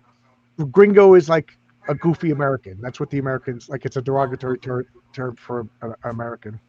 So Santo. Oh, But I love this. It's so cool. Let's get these comics from like when Oscar was on my channel, I asked him about Mexican comics, and I don't know anything about it. So it was so fascinating. I love comics. And then to hear all of this. And so anyway, the Saint, is a real luchador, a real Mexican wrestler. And he's so popular that he has a comic based on him. That is just so cool. And then Oscar talked to me about Battle Gods. It's a comic about Mayans, Mayan mythology. So I just read that. I really look at that cover. Let's say La. Anybody speak Spanish? Can they translate this? La Leyenda de Plata. I don't know what that. I don't. I don't know. Vampiros, Crios de la Noche, creatures of the night. That I know. I assume that means vampire. Yeah, vampires, creatures of the night. But I don't know what La Leyenda. If anybody's got Google Translate, you could do that. But here is the same. So, oh man, when I opened this box, I was just like, what is? Oh my god, And it took a year, so Oscar was like quiet for a long time to keep the surprise. And here's some more art by. Oh, this is Matt Bauer. So why Matt Bauer did the Sea Hippies ad, and as far as I'm concerned, Matt has a home in Longbox Comics forever. And I was just asking him about maybe being the artist on that sci-fi story, but I'm starting to think I'm getting a little too big for my britches. I gotta focus things down. So let's see what the future brings. But the coach. So this is Matt is so talented. Look at all that, and I love the eyes. Can you see these eye symbols? I don't know what this is, but Matt threw it in that box, and I know what it is. It's the Illuminati symbol. Right, that's the Illuminati symbol. Oh, and these are hands. Oh, okay. So he this. I wonder if he made this because I have the public eye, and he did something with. I don't know. But this is so cool. And now we're back to regular comics. Geiger, Jeff Jones, Gary Frank. Look at just one of the best comics coming out right now. So good. Time for. I've been ignoring the chat. Some could argue that patriotism is mind control, or patriotism is immune to mind control. Yeah. Well, he's just Colonel Strong. In Villains and Vigilantes, the role-playing game that I play, there's a couple of wild card powers. So you roll the dice, one set of dice to tell you how strong you are, how smart you are, and all blah, blah, blah. Another dice, how many powers you have. And then you roll, there's different charts of different types of powers. So I would say if you're patriotic, that's okay, but if you're blindly obedient, that's a different thing. Yeah, there's a difference between jingoistic and patriotic. Yeah, like a what's his name? Flag, who fought Captain America and Daredevil. He was jingoistic, but Captain America is patriotic. But so Colonel Strong, he rolled on the psionics chart, which is mental powers, and then he rolled the power psionics. And the description is make it up. You make it up, but it has to be. Psionics doesn't mean you turn into a werewolf. You know what I mean? Like, it's from the psionics chart, so it has to be a mental power. And Mike hates that. He hates wild card powers. So we were fleshing out his character. I was like, we can't finish statting up your sheet until you pick what this power is. So he was just like, you know what? I never want to be mind controlled. So we just called it Iron Will. So he has an iron will. He cannot be mind controlled, emotionally manipulated. Naturally he can, like a hot chick. His wife, he could fall in love and things like that, but you can't use powers on him to manipulate his emotional state. So that worked in a few times. He's like he can be fooled by illusions, but he can't be fooled by phantasms. There's difference. So this is Geiger. I'm really digging this comic. Look at that cover. So what do they say? Have you read Radiant Black? I have it, but I didn't read it yet. I think I have the first 3 issues of Radiant Black. I got to read it. Yeah, I read some of it. It was pretty good. I heard it's pretty good. That's another. That's by what's his name? Robert Kirkman, right? I don't know if it is. I just know it's inspired by both Power Rangers and Invincible. Oh, okay. Hey, Hojo's here. It's got a great comic called The Mythicals. Hojo.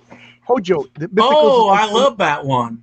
Yeah, Mythicals is a good comic. I think I forget what number. I'll probably pledge to him once his Kickstarter goes. Yeah, it's available. I think on From My Comic. Check out this cover though. Look at that. What do they call that? Rule 34. no, Rule 34 if it exists, there's porn of it. But one of the rules is if there's a male superhero, there's always a female superhero. So this is, the glowing man versus the glowing woman. And the hotter the chick, the Funny crazier story. they are. When you're talking about how there's a male and female of every character, my story that I wrote was originally about a superhero who dies and his sidekick has to take over. Okay. I drastically changed it. Okay.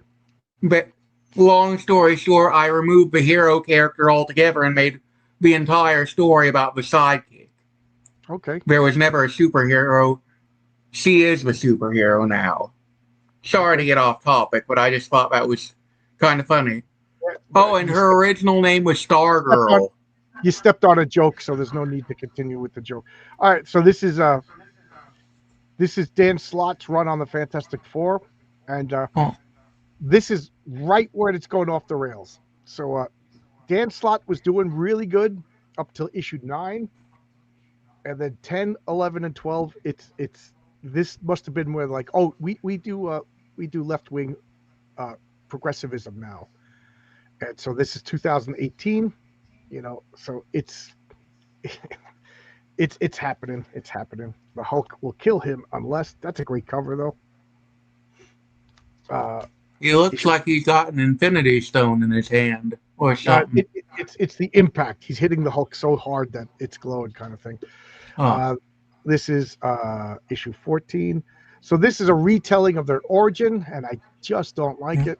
I don't like every it's just a trope in comics. Every once in a while there's an issue where they just retell the origin, but they don't stray from the origin. Now I understand Iron Man is not going to be in Vietnam anymore. The Fantastic Four aren't racing to the moon, but this is just a little too different for my taste. Oh, back to Geiger. This cover practically glows.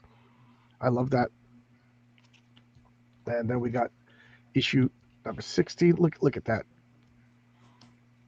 So good. Oh, it's not even on the screen properly. There you go. This is X-Men 104. I did this for Sunday Comics a couple of weeks ago. Great cover. Look at that cover. Magneto looked like a devil. Oh, and here, speaking of the devil, these are the 3 issues of Heroic Tales that are autographed by everybody. So you can see there's Ron. Oh, wow. I never autographed them. I got to autograph them. That's funny. I sent them out, and I never autographed them. There's Matt Barr, Renzo, Oscar, Brian Bow. Where's Fabrizio? But it's funny. I didn't autograph them yet. Yeah, so these are the Brian Bow, Romo, Fabrizio Aiello, Daniel De La Silva, the colors, Oscar. So everybody autographed this. But I didn't. It's funny. I forgot to autograph them. So there you go. So what I'm going to do is I'm going to keep these 2, and I'm probably going to auction this one off. This is a collector's item. It's going to have everybody's signature on it. And people is like, oh, you're going to have a signature too? I don't really like autographs, but this is my comic, and I did it for myself. But shipping to Brazil and then because when Daniel got it in Brazil, I paid for it, and then I gave Daniel the money to ship it to Renzo, and then I gave Renzo the money to ship. You know what I mean? So this cost me like $100 to get this done. So I'll probably auction one of these off to recoup that loss. So you go, Raphael. This pisses me off. I thought I was buying the first printing, and I told people I got the first printing, but it's not the first printing. It's the second printing. And what pisses me off the most is the first printing is practically the same price. I think there's like a $3 difference. So, oh man. But this was excellent. I'm really enjoying these Teenage Mutant Ninja Turtle comics. You ever read these original Mutant Ninja Turtles, Matthew? I recently bought a omnibus of the original series. Okay. And I read about 4 of them. I could keep going, guys. I've been talking for an hour and a half because I got this stack of comics. So are we still interested in this? Oh, Frankenstein. Yes, we got a lot of Geiger today. And how do you forget to autograph your own book? I know. Welcome to Teenage Mutant Ninja Turtles. Like I told Yeah. the story 2 times. I'm not going to keep telling it, but like I was just like, I thought it was a cash grab. I thought they were like, I thought it was like a scammy comic. We're going to make fun of this, so I was not interested in it. This is Frankenstein the New World. The stack is a little too big, so I will do this. Come on. I mainly know Teenage Mutant Ninja Turtles from the 2000s cartoon series.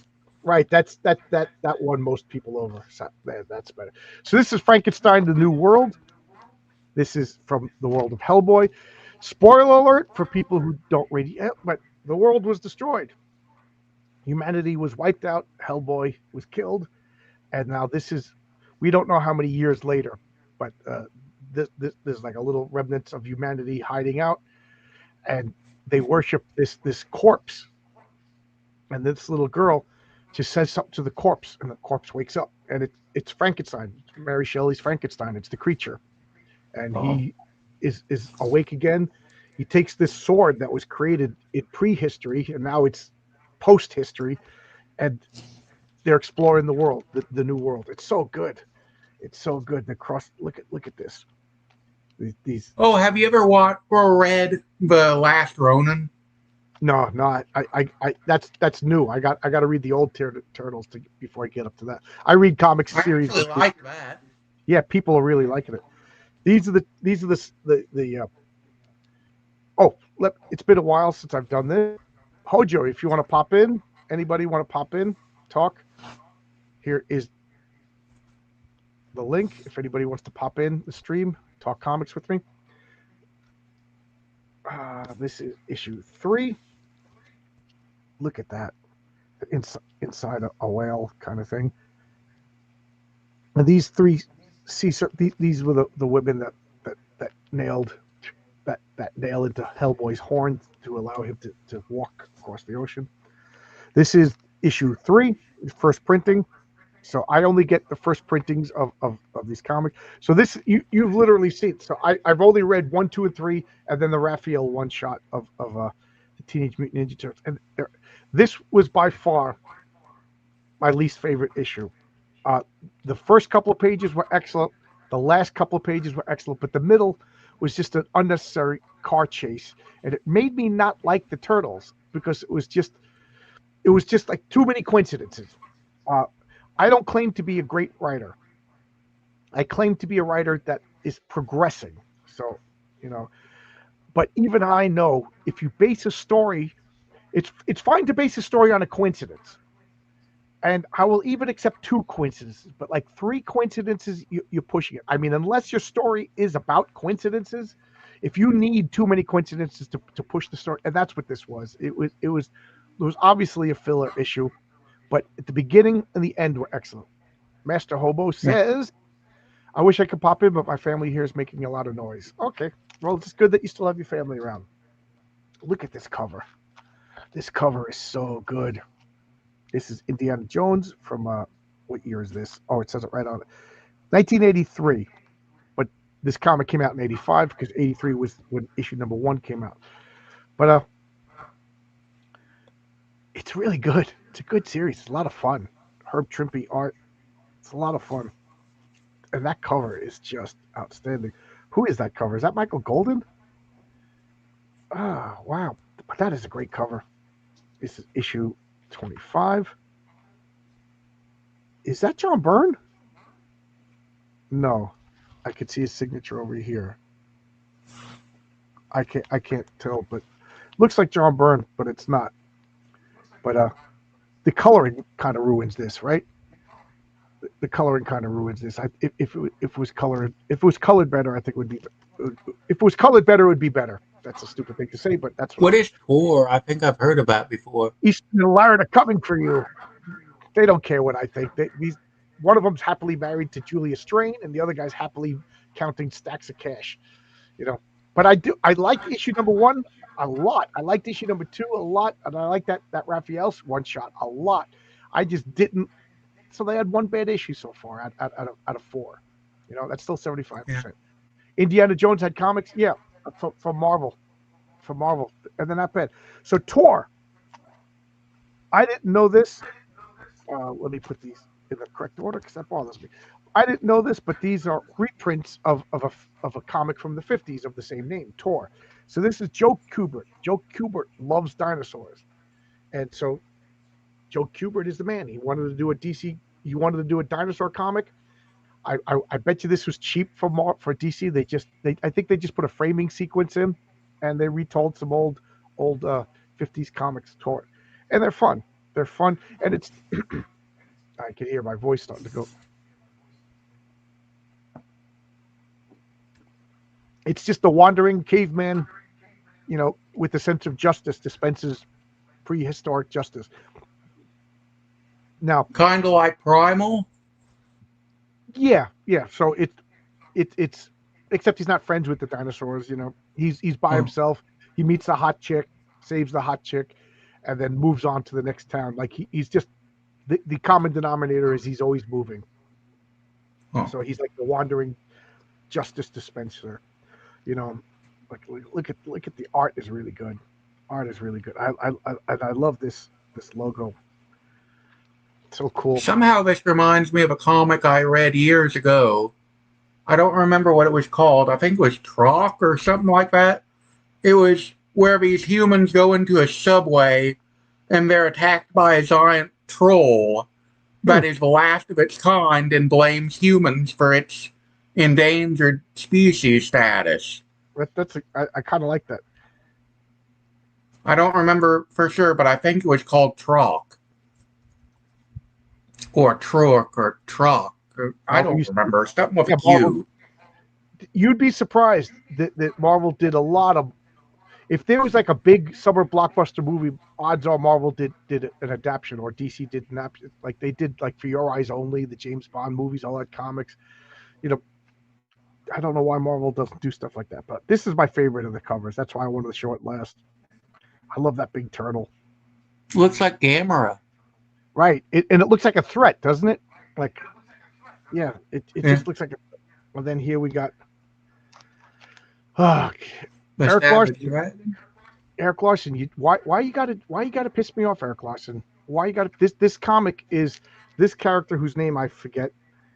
You can see he's got the rainbow flag as a cape, and then this is and he takes Savage Dragon's 12-year-old son as a sidekick.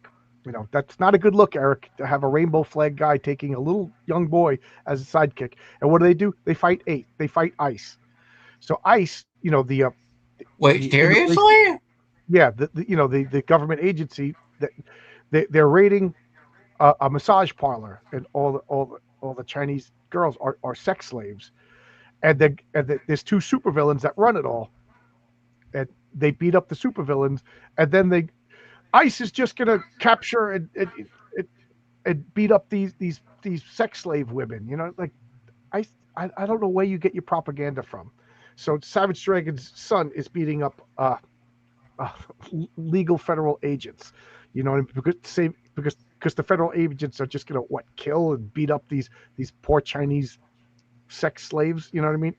Eric Larson, you're such a jerk, and I've been collecting it for 270. I just want to make it to 300. Like I'm buying it out of stubbornness. And every time I'm like, okay, he's self-correcting. He does something like that.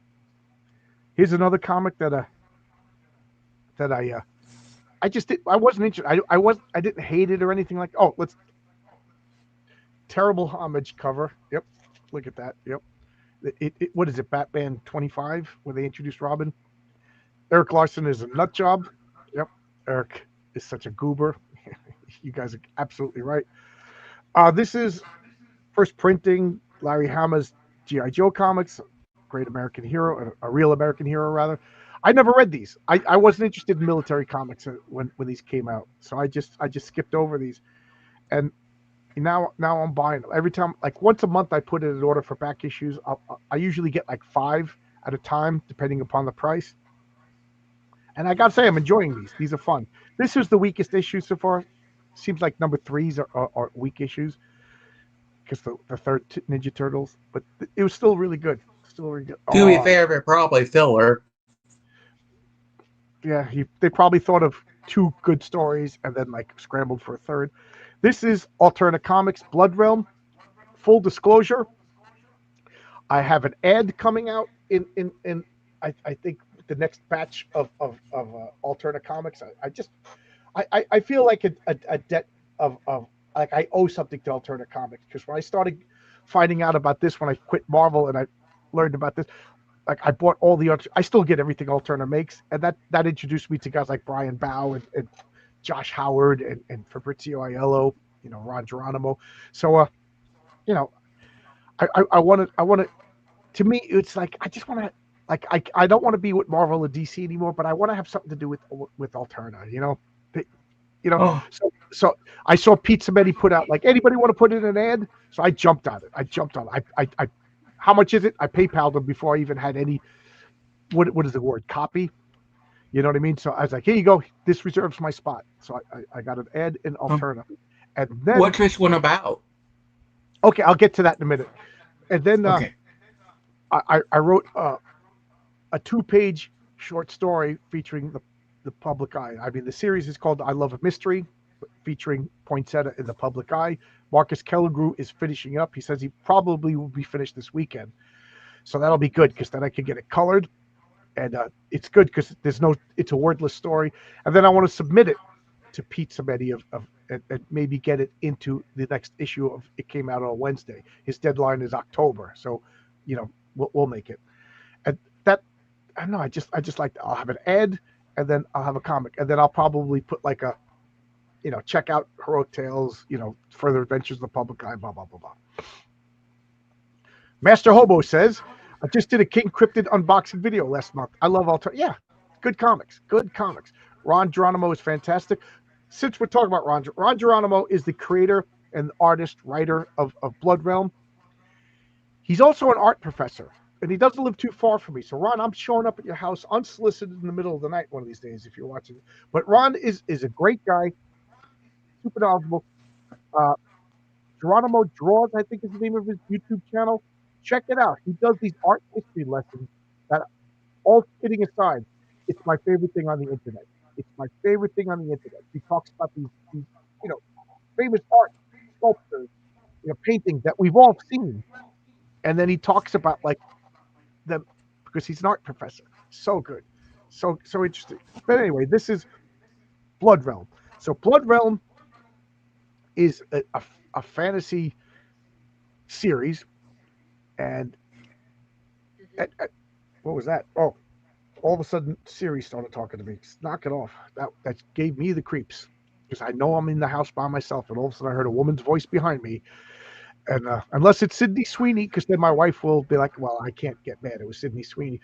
But then if it's anybody else, I'm going to get beat up. But it was Siri, so that's good. But anyway, back to Blood Realm. The Blood Realm is set in a fantasy world with gods and their own history, written by a history professor, an art history professor. So it's got this like Tolkien-esque story. Now just picture if Tolkien was Warhammer. You know what I mean? Dark fantasy. And nobody else that I know of is doing it. So it's like I said, it's a dark fantasy. And at the beginning, it was like one-shot stories. And then I think he came up with Chiron Morvel, and it's the story of the slave who forms the Iron Wolves and rebels against oppression. It's so good. And that, yes, Eric the Guapo says, Rob's use of colors. Yes, it's black, white, and red. And you know what's funny? Is I was thinking of copying that idea for a story, black, white, and red. When let me ask you guys while I still have it, up and I can share it. What do you guys think? Would this look good in black, white, and red? Ron's artwork. I was thinking of either black, like it has to be dark. It's a dark story, a lot of shadows. Oh, then probably. Yeah. So I was thinking of like regular colors, but like a lot of dark colors, or black, white, and red. Or if you know Dave Stewart, like he did a lot of coloring for Hellboy and the Goon, like that. So I got to talk with Oscar. Oscar's my go-to colorist. He's so talented. And let's make this correct again. Oh, where did we go? There we went. We Matthew's face is too cute to hide. What's going to be in the other panels? if you really look, you could see his sketches. But I don't want to ruin the story. I don't want to ruin the story. But Ron said he's going to work on it some more this week. Like I said, the guy's got like a bunch of kids. He's got a beautiful wife, and he's got his own business. So, and I joke around, but legit, he's got no pressure. When he feels like draw. I don't want any of the guys I work with to feel like a chore. So take your time. If you're watching this and you work with me, Stippling, Arkham, any of you guys, seriously, take your time. Take your time, because I literally have Patriarch #1. That's all Renzo, and then Heroic Tales #3 is all Renzo. So I got 2 comics before I even get to yours, and you know how long it takes me to put out a comic. So we got all the time in the world, But I'm also like a little kid. I want to see it, but I'm not used to Rob's use of coloring, but I still want to strive. Yeah, Blood Robe. You could get them all. You could get them all. And here, this story, this right here, this issue. I think I made a tweet about this issue. Is my favorite issue of this series. It's so good, such a good. I was about to spoil it, but I don't want to spoil it because it's too good. And you know what else is too good? A badass mofo. What's up, John? Hey, how you doing? Yo. Started popping so late, but popping in. And Are you losing weight? I am actually. Okay, good. We'll both lose the weight. So I'm sorry, I interrupted you. What were you saying? Oh no, I was gonna say I just stepped in, so I just wanted to say hello to the good sir above me. What's up? Pleasure to meet you. I'm Brian. Matthew. Hi, I'm Matthew. Great. Nice to meet you, Matthew. He has a comic on Kickstarter now called The Night Slayers. Ooh. And check it out. Matthew's been watching my channel for a while now. This is Brian Christow. When we have these small, maybe I'll put the banners back on. But the author of this little honey. Did you see the back cover of Patriarch #1? Of Patriarch #1? No, I have not. Could you show that to me if it's not? Okay, well, first I got this set up because we were talking about. Okay. Matthew was talking about he can't draw, and then I brought this up, and then I have a scatterbrain, so I forgot. So Matthew, you would talk about you can't draw a straight line to save your life, and then I brought this picture up to show an example of my artwork, why nobody in their right mind would pay for my artwork. So this is my original drawing of the Raven. And I brought this up because we saw Ron Mosicki's drawing of the Raven. Right? So That's this is how... What's that? That's about like my art style. Right.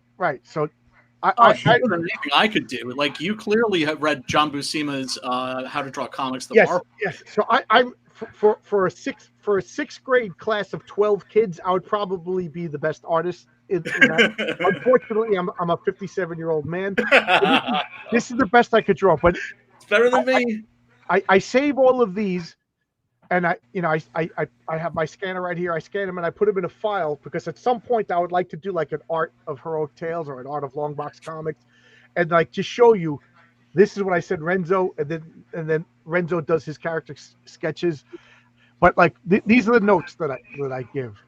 It says like goggles. He has ear protection. He has a scar on his chin. He's ridiculously buffed. He's huge. He's 6'5". Yeah. And his original name was Travis Scott, but I can't use that because there's like a rap guy named Travis Scott or a country guy named Travis Scott. Oh man. So I changed his name. He's got a better name, and he's an undercover detective. And his I almost gave a spoiler. Good thing you can't read my handwriting because there's a spoiler to the but that's the concept sketches that I send a lot of guys. You know what I mean? Yeah.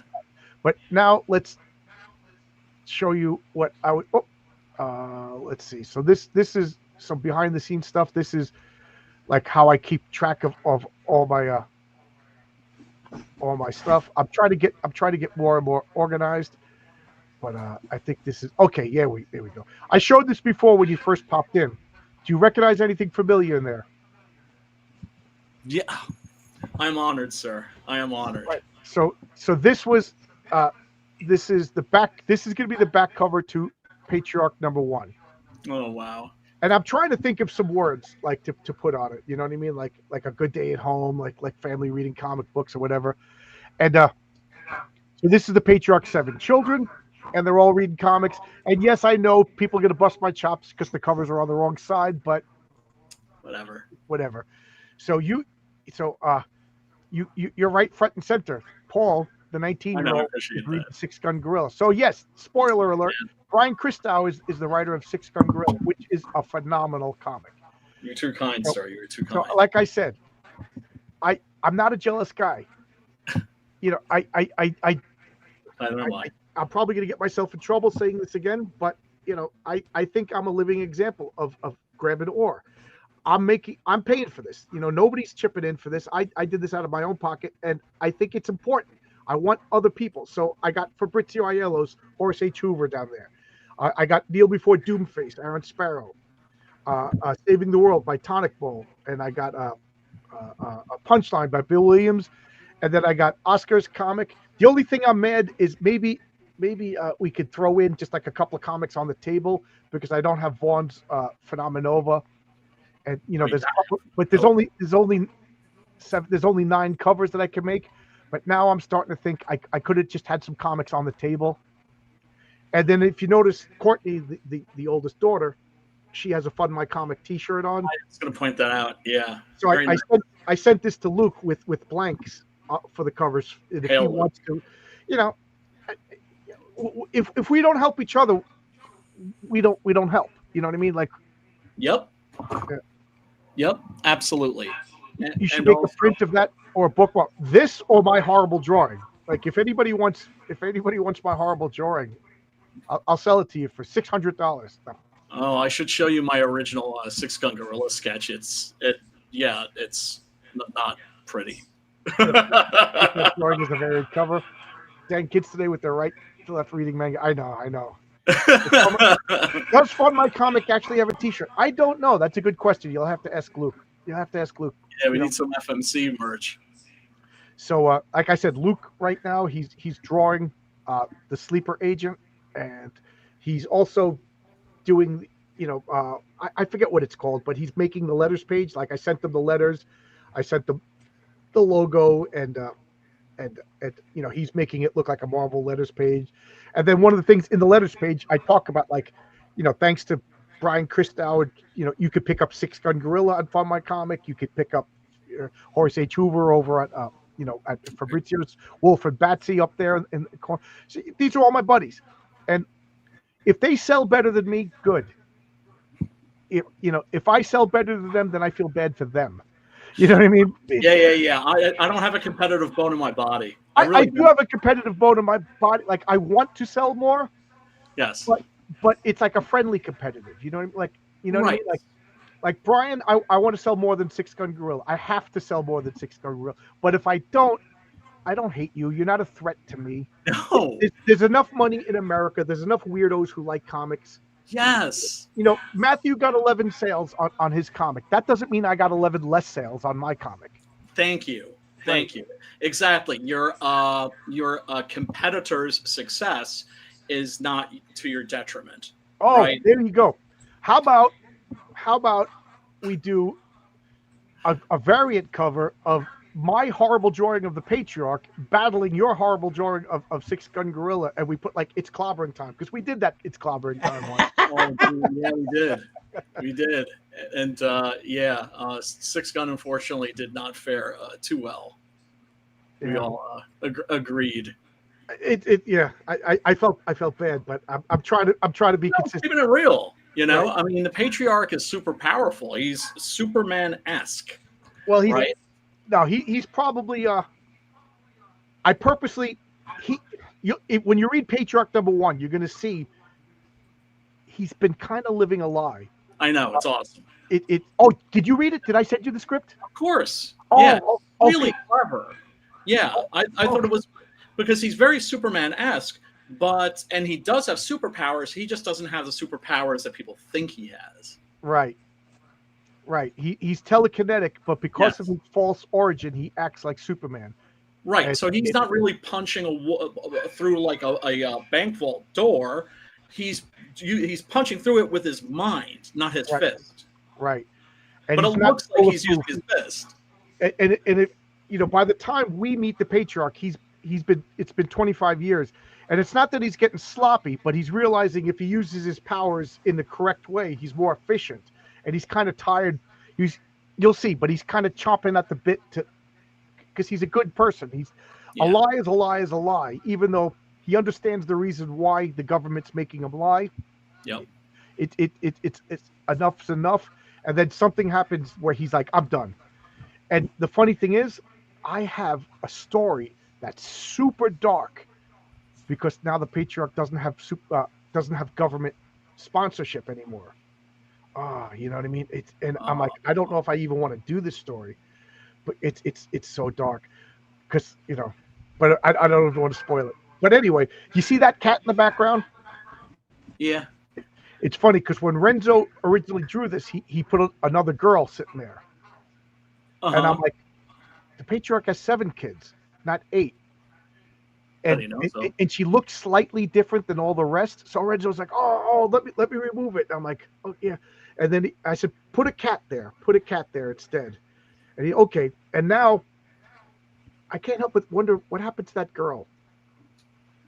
So that inspired a story of this girl that existed at one point, but now she doesn't exist. So now, right, because somehow she was like removed in like the continuity of like the space-time continuum, like she was never born. Right. I'm trying to. Oh, she's not there. Yeah, okay. Your work is very like I said, Heroic Tales. It reminds me of like the best of Astro City. Reminds me of like really, really, really great Kurt Busiek. Thank you for saying that.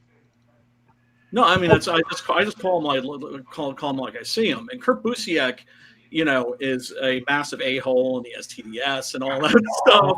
But it's so painful because the guy is one of my favorite comic book guys. Genius. And I make no bones about it. Heroic Tales is inspired by Astro City. Yeah. To the point, one story I totally tossed out because I realized it was too close to an Astro City story. So I'm like, oh man, I really like that story, but everybody's going to say, you're ripping off Astro City. But like Science City, I want to make a brochure. But anyway, this is the original one that Renzo sent with that girl there. Oh yeah, there she is. Yeah, so he replaced her with a cat, and now I'm like, poor girl. She existed at one point. No, she doesn't. She's and now she doesn't exist. So I came up with a story for that. Obviously, it's going to be a long time away because I got like 10 stories planned before. Yeah. But well, I mean, that's the thing. The world feels very lived in. I'm sorry, Matthew. Go ahead. That reminds me, in my book, Beacon Behair of Heartland, I had this idea for a guy a supervillain whose power is he knows he's a fictional character. And as a result, he just don't care anymore. Okay. Interesting. But I thought that was too dark to actually put in a book. Yeah, because then he's like not alive. For young adults, anyway. That would be a weird one. What's the cat's name? You know what? The cat's name, I'm naming her right now because the dog's name is Julius for Julius Caesar. Yeah. So what's the obvious name for the cat? Mark Antony? No.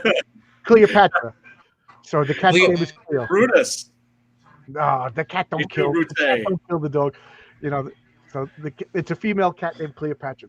Well, the patriarch is a genetic jackhammer, so we might have another dog. He's making more kids. I mean, like he's making kids Mel Gibson style. Doesn't Mel Gibson have like 12 kids? Something like that. He has a whole colony of children with his first He's gonna have more descendants than Genghis Khan. Yep. So they live on a farm. So they in Heroic Tales 2, you find out that Courtney, the older sister, she has a favorite chicken. His name is Henrietta. You know what I mean? Like I'm trying to come up with some, but I want to be flattered right now. So I forgot that I sent you a copy of Patriarch #1 without spoiling it. Does it work as a story? Is there any like lingering problems that I need to take care of? Oh, you didn't send me Patriarch #1. I was referring to, because his secret's exposed in the very first issue of Heroic Tales. So if you sent me the Patriarch, I don't know that I was. No. Did you? No. Because it may be in my inbox, or it might be. Oh, maybe I did send. If you send me your email address, I'll email you the script for Patriarch #1. And okay, word up, because I got a couple of people reading it. A couple of non-comic book people. Oh, it's great. Then comic book people so you. I'll be raw with you. Yeah, be raw. I'll be raw with you, dude. Seriously, because the thing is, if we're always pussyfooting around and we're not helping each other, right? Absolutely. That's one of the reasons I don't like to read work by my friends is because it's like, if I don't like it, then I'm just not going to talk about it, right? And then, of course, whenever somebody that you like is putting out a book, it's a high wire act, right? And I'm just like, don't fall, don't mess up, and that, of course, can make for a not so pleasant. Oh wow! Look at this. Oh yeah. Look at that. Monkey. Yeah, me and you went to the same art school. Yeah, we sure did. Look at that. It's so bad. Nah, save that. Save that. Ought to go. I put it. Oh, you got to go, Matthew. See you, Matthew. Yeah. Bye. Good. Check out Night Slayers. Check out. Because he's been for sure. long time supporter of my channel. So I'll definitely check that out. Yeah. And folks, it belongs in the museum. The Museum of Shame. But I just want to say real quick, remember everybody, if you can't back, because times are tough right now, a lot of people don't have a lot of expendable cash, share the links, because you don't understand how much of a difference that makes. I know you don't think it makes a difference, or you probably don't think it makes a difference, but just by sharing that link, the biggest obstacle that we face as honest indie creators is just getting people just to know that our books even just exist. Yep. I remember what you said last time. I think last time we talked that you were so nervous when my comic came out. That you're like, what if it's bad? Yeah. And I know exactly what you're talking about, because I think we even talked about this, that I purposely put off reading Six Gun Gorilla. I'm like, because I don't like gorillas. You know what I mean? So I was gorillas. How can anybody not like gorillas? I know. I'm that person that if I'm supposed to like something, I don't like it. Like, so comic book fans are supposed to like gorillas.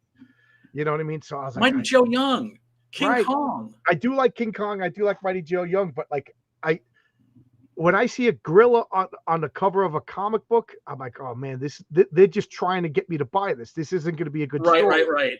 Who was it again? Julius Schwartz, I think. Yeah, Julius Schwartz. He said, yeah. He was like, if you put a gorilla on the cover of your comic, it's going to sell better. So they put like lots of gorillas on the covers of the and they just made like ridiculous gorilla stories, I know. Some of which were awesome though. Like GI Gorilla was really good. Joe Kubert. I fell in love with Gorilla Grodd. Oh, Grodd! My God, one of the best DC villains ever, for sure. Love me some Gorilla Grodd. And I got to say, in my role playing game, I have a whole gorilla superhero team. I don't know if I'll ever put them in Heroic Tales, but we'll see. But the leader of the team is Ape X. Guess what powers he has? Guess what powers? He's the telepathic gorilla. Oh, that's great. And the lamest one, I'm so embarrassed that I'm going to admit that I have a character sheet rolled up, and my friends bought this guy, the Kongorilla. What powers do you think the Kongorilla has? Maybe he beats his chest and like conga drums, and it sends out like a psychic, like a sound shockwave. He starts doing a conga dance and multiplies himself. And as he's walking around, each one. Oh, not like the conga drum, the conga line. Right. So so like da da da da, and like 37 guys are throwing punches. He's ridiculous. That's a great idea. So he has like a Hawaiian shirt, and he's got like a margarita in his hand. They were supposed to be a goofball, funny team. I wrote like this will never see the light of, this script will never see the light of day, but people were saying that there should be like an AR-15 orangutan Six Gun Gorilla crossover, right? And it was going to happen at one point because the guy who came up with AR-15 orangutan, Mo Biggs, did it to basically snap on me, basically just to bust my balls, right? And it just took on like a life of its own. And I wrote this whole script where I had like an entire squad where there was AR-15 Gorilla, there was Six Gun Gorilla, but there was also Buckshot Bonobo, right? There was also Chainsaw Chimpanzee, right? So on and so forth. And Buckshot Bonobo I was especially proud of, because the thing about bonobos is they literally make love, not war. That is to say, they settle all of their beefs with sex. Right. So like when they're like sneaking up on, are the closest to humans than any other. Yeah, even more so. They are chimps actually are the closest. But bonobos are a little bit closer to humans. Are they really? Yeah. I did not know that. Yeah. So like when they're coming upon the enemy stronghold, you know what I mean? It's night and they got to take out some sentinels. He's just like, well, gee, why don't I just go over and just like give the guard like a BJ or something, and that'll like settle everything. And they're just like, dude, stop. And the reason why he's Buckshot Bonobo is because the only weapon they could give him, because he's such a peacenik, is like a scatter gun, right? So that way he can just kind of like not look and pull the trigger. It's funny because I had this was back in Albuquerque, so this was like the early 90s, and the superhero team, they were set in the future. The only way to sell a superhero role-playing game was to, it's in the future and it's spaceship stuff. Okay, sci-fi, and then it became a superhero. But what happened was a satellite crashed. It was a Soviet satellite. They put a chimpanzee in the satellite, and the chimpanzee just orbited through the cosmic radiation for 100 years, and then it finally crashed. And when it crashed, it was like an egg, and this undead cosmic powered chimpanzee came out. And it called itself the monkey god, but it was a bonobo.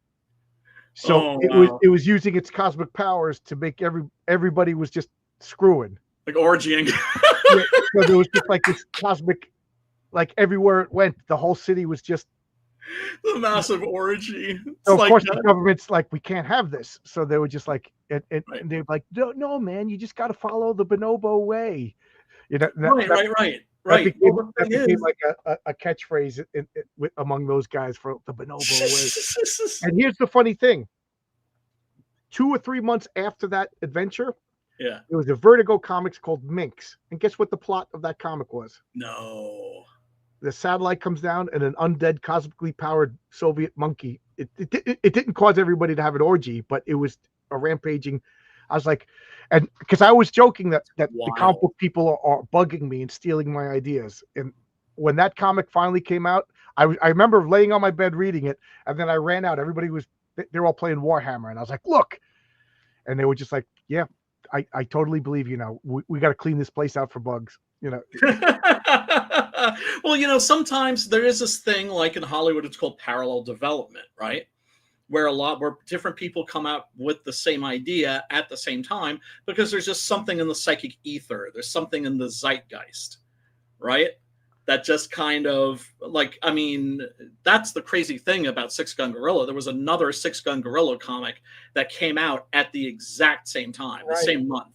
Mine came out, I think, a week or two earlier, right? So technically, it was first, but that whole time, unbeknownst to myself, there was somebody else, in the major leagues, doing a Six Gun Gorilla story. Except he couldn't sell it as a Western, so he turned it into a science fiction story.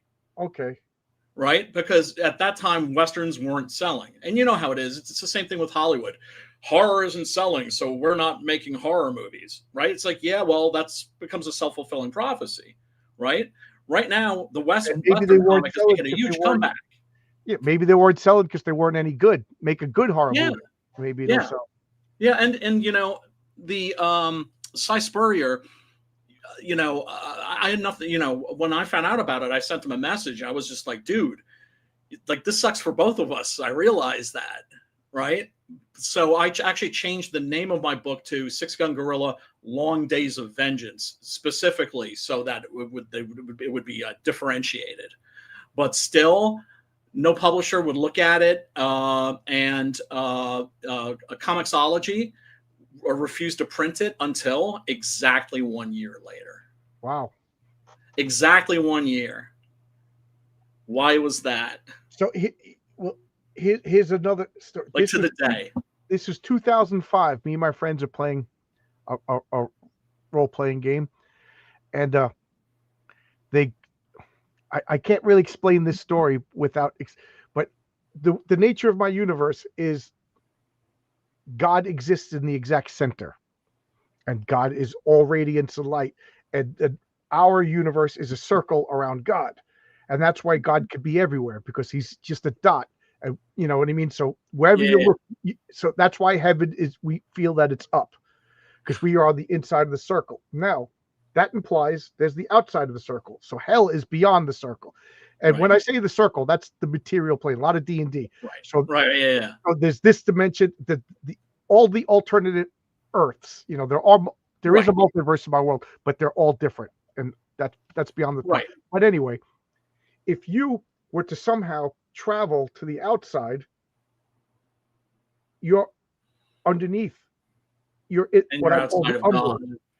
in the upside down, and and everything is a dark reflection of the real world. So like it's cold, like a building would be like elongated, and all of these shadow-like beings there, and it's like undead world. I had the upside down 10, 12 years before Stranger Things, and it was on my website, and I was so determined not to let my website go, but it was like $500 a year to maintain it. It was so, but I saved it all, and maybe next issue when I launch Patriarch #1, we're gonna redo and I'll re-upload, but it has all the timestamps and everything. Nice. So like literally, you know, the upside. So like, and it's a big, major, important plot point in the nature of my universe. If I tell it, people get like, dude, you're ripping off Stranger Things. You know what I mean? And I'm like so mad. But I know. And the funny thing is, you guys already saw the map of the universe. You just don't know you saw the map of the universe. Like this symbol that is constantly going to be. I'm hoping that somewhere around issue 10, everybody's going to go back like the Watchmen and look for the smiley faces, and you know. Yeah. Oh, is it somewhere in here? I don't think it's in that issue. No, but so you didn't see it yet. But yes, you did see it yet, because you've seen promo images. So if you've watched my channel, you've seen this. Okay. But it's not in that particular issue, but it's in. So these are things that you hid in the background? There's a lot of stuff hidden in the back, like you see the Colossus, that's a big story. The Dredgeables is a whole big story. Well, you know, there are certain artists that will hide symbols. I know there's also filmmakers like Joe Berlinger when he did Book of Shadows, which was like the sequel to the Blair Witch Project, and and was rejected. And I actually thought it was pretty good. He has occult symbols in the background of like every scene, but you don't notice them because they're not meant to be noticed. They're meant to be noticed by your subconscious mind. And for the Haunting of Hill House series, I'm forgetting the name of the guy that does all the Stephen King stuff now. Midnight Mass. I know he's doing the Carrie series now. Somebody help me. And yeah, in the Haunting of Hill House series, he has ghosts hidden in the back of a lot of scenes, and they're not meant to be noticed. They're meant for your subconscious mind, hopefully, to pick up on and like give you like a feeling of unease. And I'm sure people have done that in comics too. Oh yeah. Geez. Probably in Alejandro Jodorowsky in one of his French comics. He's the kind of guy that would do something like that.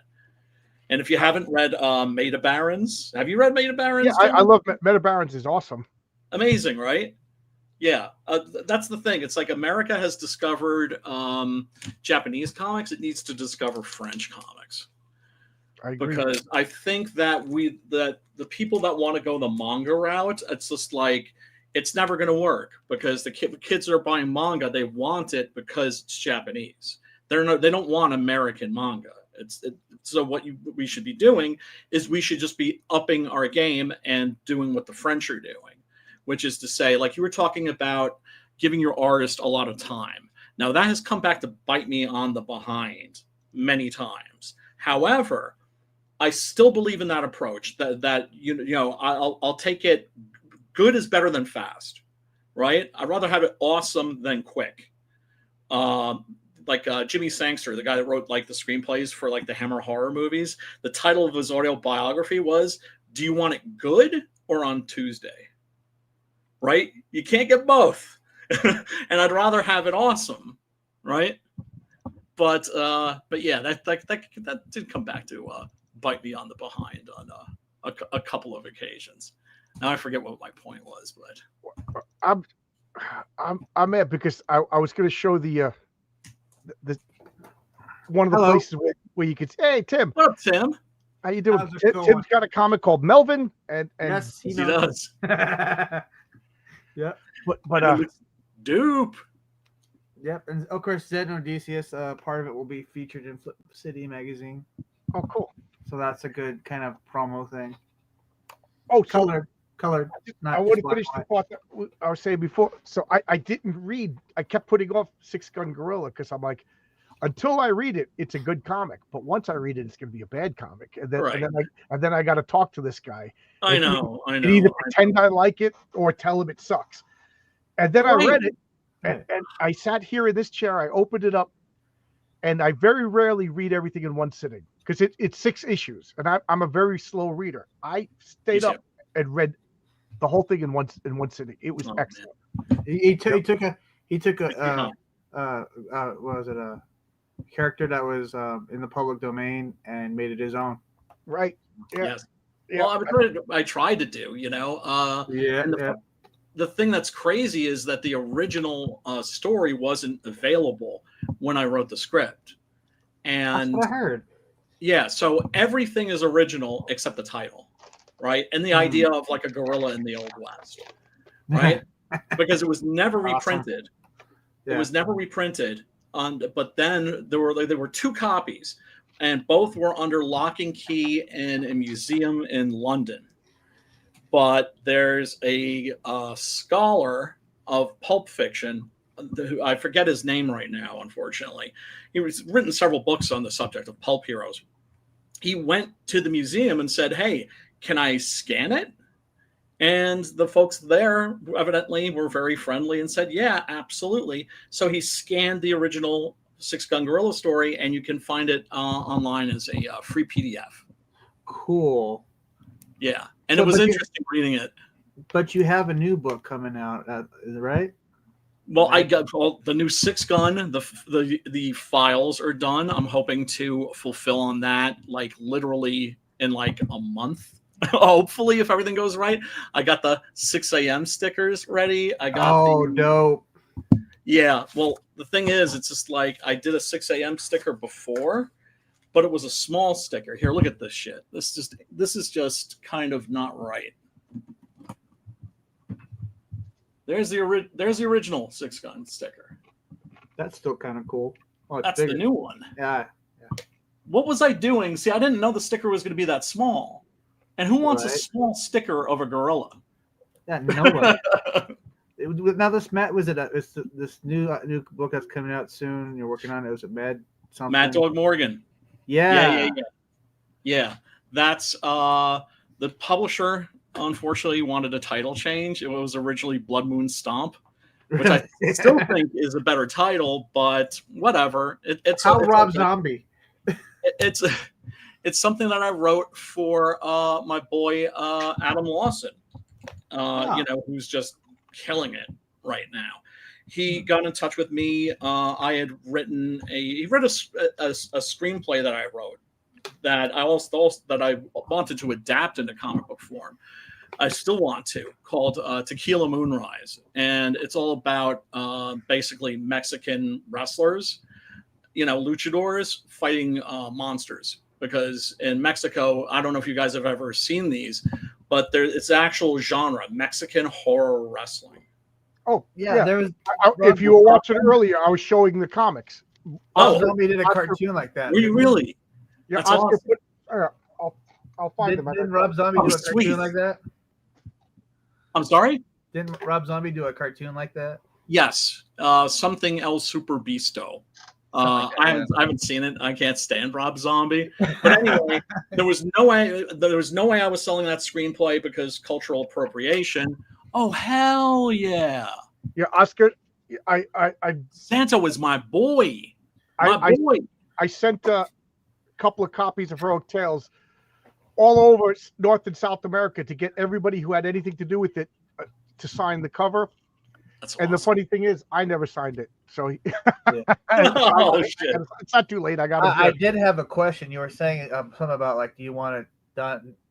Do you want it good or do you want it Tuesday? Yeah. And I thought, well, isn't there such thing as working at a good pace and making it good? For sure. Right. Like I said, that has come back to bite me on the ass, in like a major way. Ooh, but good. at the same time, these comics, we hope that they'll be around forever. Right. And I look at like the way the French do it. It's like you read your basic French comic. Normally in an American comic, you could see that the artists, since they have a deadline, they're not necessarily fudging or phoning in the pages, but they're kind of saving themselves for like that big shot, for that big dramatic page. They got cheats, and if you they got cheats, and you can start to spot the cheats if yes. you get once you get good with comics. Right, but Dave Sim was notorious with cheats. You would have Cerberus just standing in a room with just a beam of light, and everything else is in black, and that's the whole but it works. Yeah, absolutely. That's before he got Gerhard to do all of his background. Well, Gerhard photocopied them, and that's proof that quality is. Have you heard about that whole big thing? No. That Twitter battle. No. You definitely don't want your book to be Chinese Democracy and take a decade to make. Oh no, definitely not. John Fox has been proving that there have been no creators who made good quality comics on a fast schedule, and I forget who it was brought up Cerberus, and he was just like, "Oh, it's photocopied backgrounds." It's like, dude, Cyberfrog is photocopied backgrounds. Yeah, it is. But even before 5 years, 3 issues Dave Sim drew by himself, lettered, drew, inked by himself, wrote. Yeah. Well, he already knew the visionary. He already knew where the book was going to end. He already had an idea of where it was going. He knew exactly when he was going to die. Right. There's going to be a 300 issue miniseries, he said, because that's what God told him during an LSD trip. Yeah, I mean that's the thing about Dave Sim, and this is an odd Dave Sim story. The first person to ever pay me for a comic book script was Dave Sim. He was doing reprints of the original Cerebus run. I think it was Classic Cerebus. I think remember Classic X-Men was coming out at the same time, right? They were like reprints. So you wouldn't have to pay $500 for the death of Jean Grey.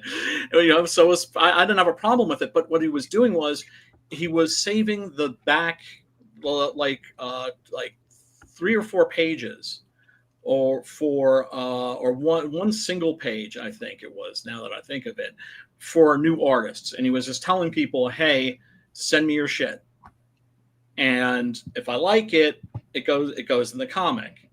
And I got a letter in the mail. It just said, "What the hell?" And there was a check for like $150 from Dave Sim. And I still feel like a piece of shit for cashing it, because I much rather would have it framed somewhere. So technically, you got to work with Dave Sim. It's kind of, sort of. No, I wouldn't say that. that would be exaggerating to the point of being absurd. Untruthful, of being deceptive. Which I have 2 Dave Sim stories.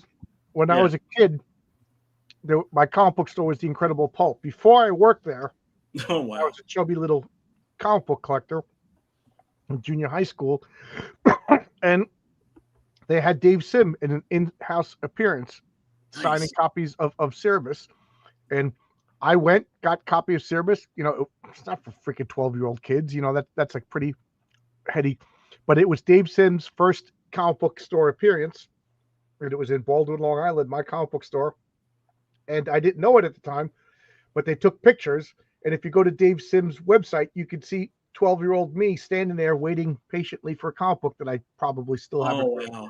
You know, and then the follow-up to that is I have people on my channel, so if you Google Dave Sim, you can get his phone number. That's But amazing. he screens his phone, so it goes right to his answering machine.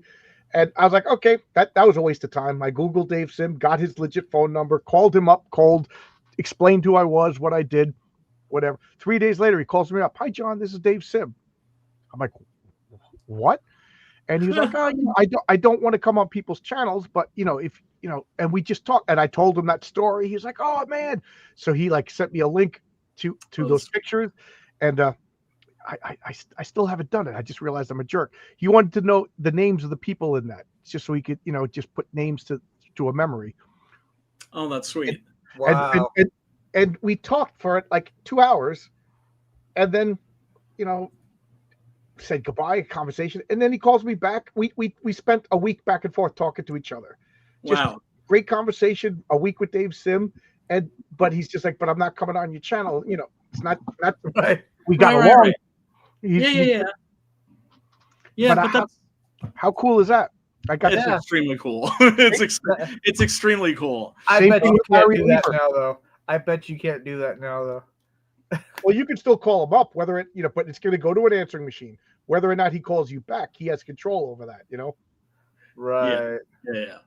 But the same thing, I got Larry Lieber's phone number, No shit. Stanley's brother, and I was like, should I call him? Or should I call him? I did the same thing with Jim Shooter. Like with a little bit of research, you could find all these people's phone numbers, and Oh yeah. so I called Larry Lieber. Hey, And Larry Lieber just got home from surgery on his eye. So he was like, he goes, if you don't mind, can we just talk? Because he's in his 90s. He was alone. You'd think Larry Lieber would have an entourage. Right. Especially the day he got surgery. And we talked for hours. I bet you couldn't do that to say Todd McFarlane or you probably couldn't do that to those guys. They'd be like, who the hell are you? Yeah, but they're old school. Like there's stories of people going to Jack Kirby, just knocking on the door. Hi, I'm a fan of Jack Kirby. And the Rod's like, oh, he's downstairs working. Come on down. And kids are just sitting there. Jack Kirby's got no shirt on, drawing the New Gods. Like a madman talking. And then he would give the kids art, and as they left, Roz would shake them down and take the art. Oh no! They could have paid their college tuition. Yeah. And that guy? What's his name? Mark Evanier, who writes Gru. Right. He said he was one of those kids that just found out where Jack Kirby lived, went to his house, and hung out with him all day. He says Roz comes down with sandwiches. They're all just having lunch with Jack Kirby. Yeah. Could you go knock? Well, Grant, they were 12-year-old kids, but could a 12-year-old kid go knock on a? Well, first off, if you're 12-year-old, do not knock on Eric Larson's door, please. I beg you. But do you think you could go to Todd McFarlane's house? Like, I would like to think that he was that he would be gracious, but like these days, I don't know.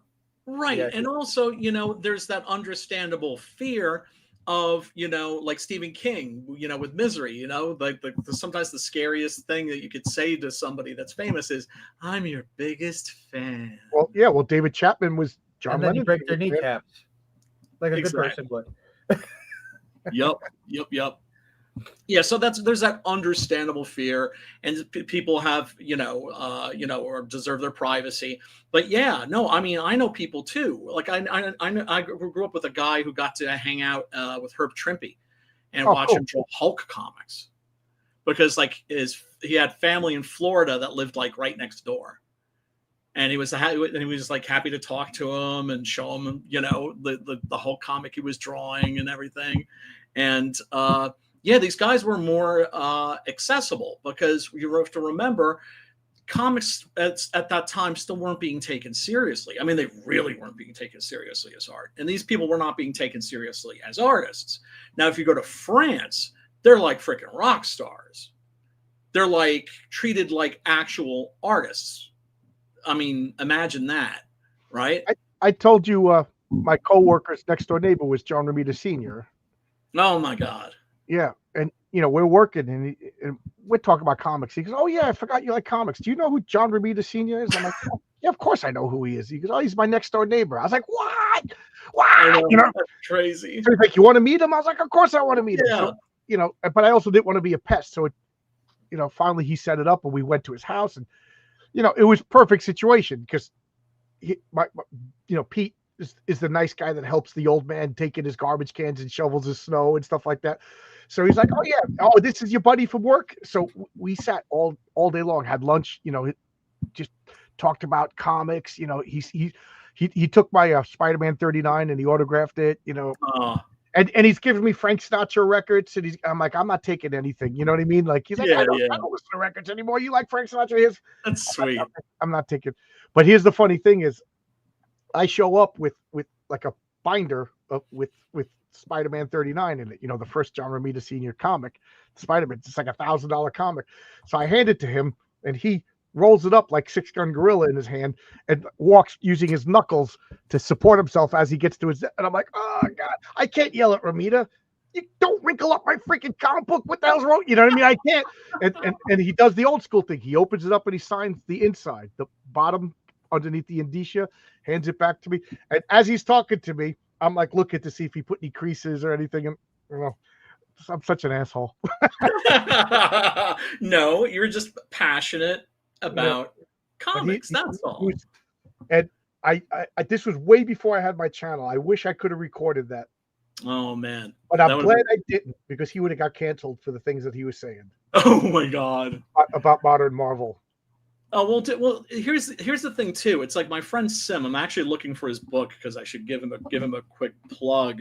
Hell Zone, that actually just delivered the other day, and I just finished it before, and it was awesome.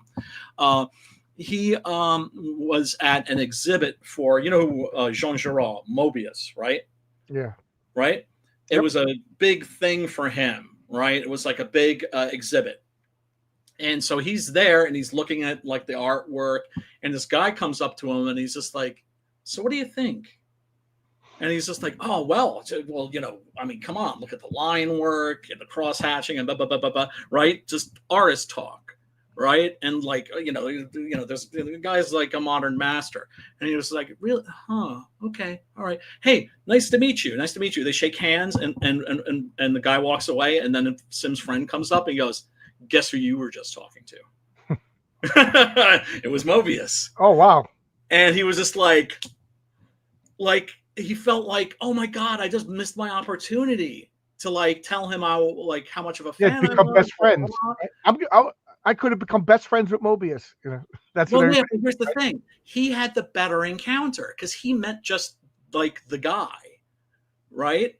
Not the you know, he didn't have to worry about geeking out.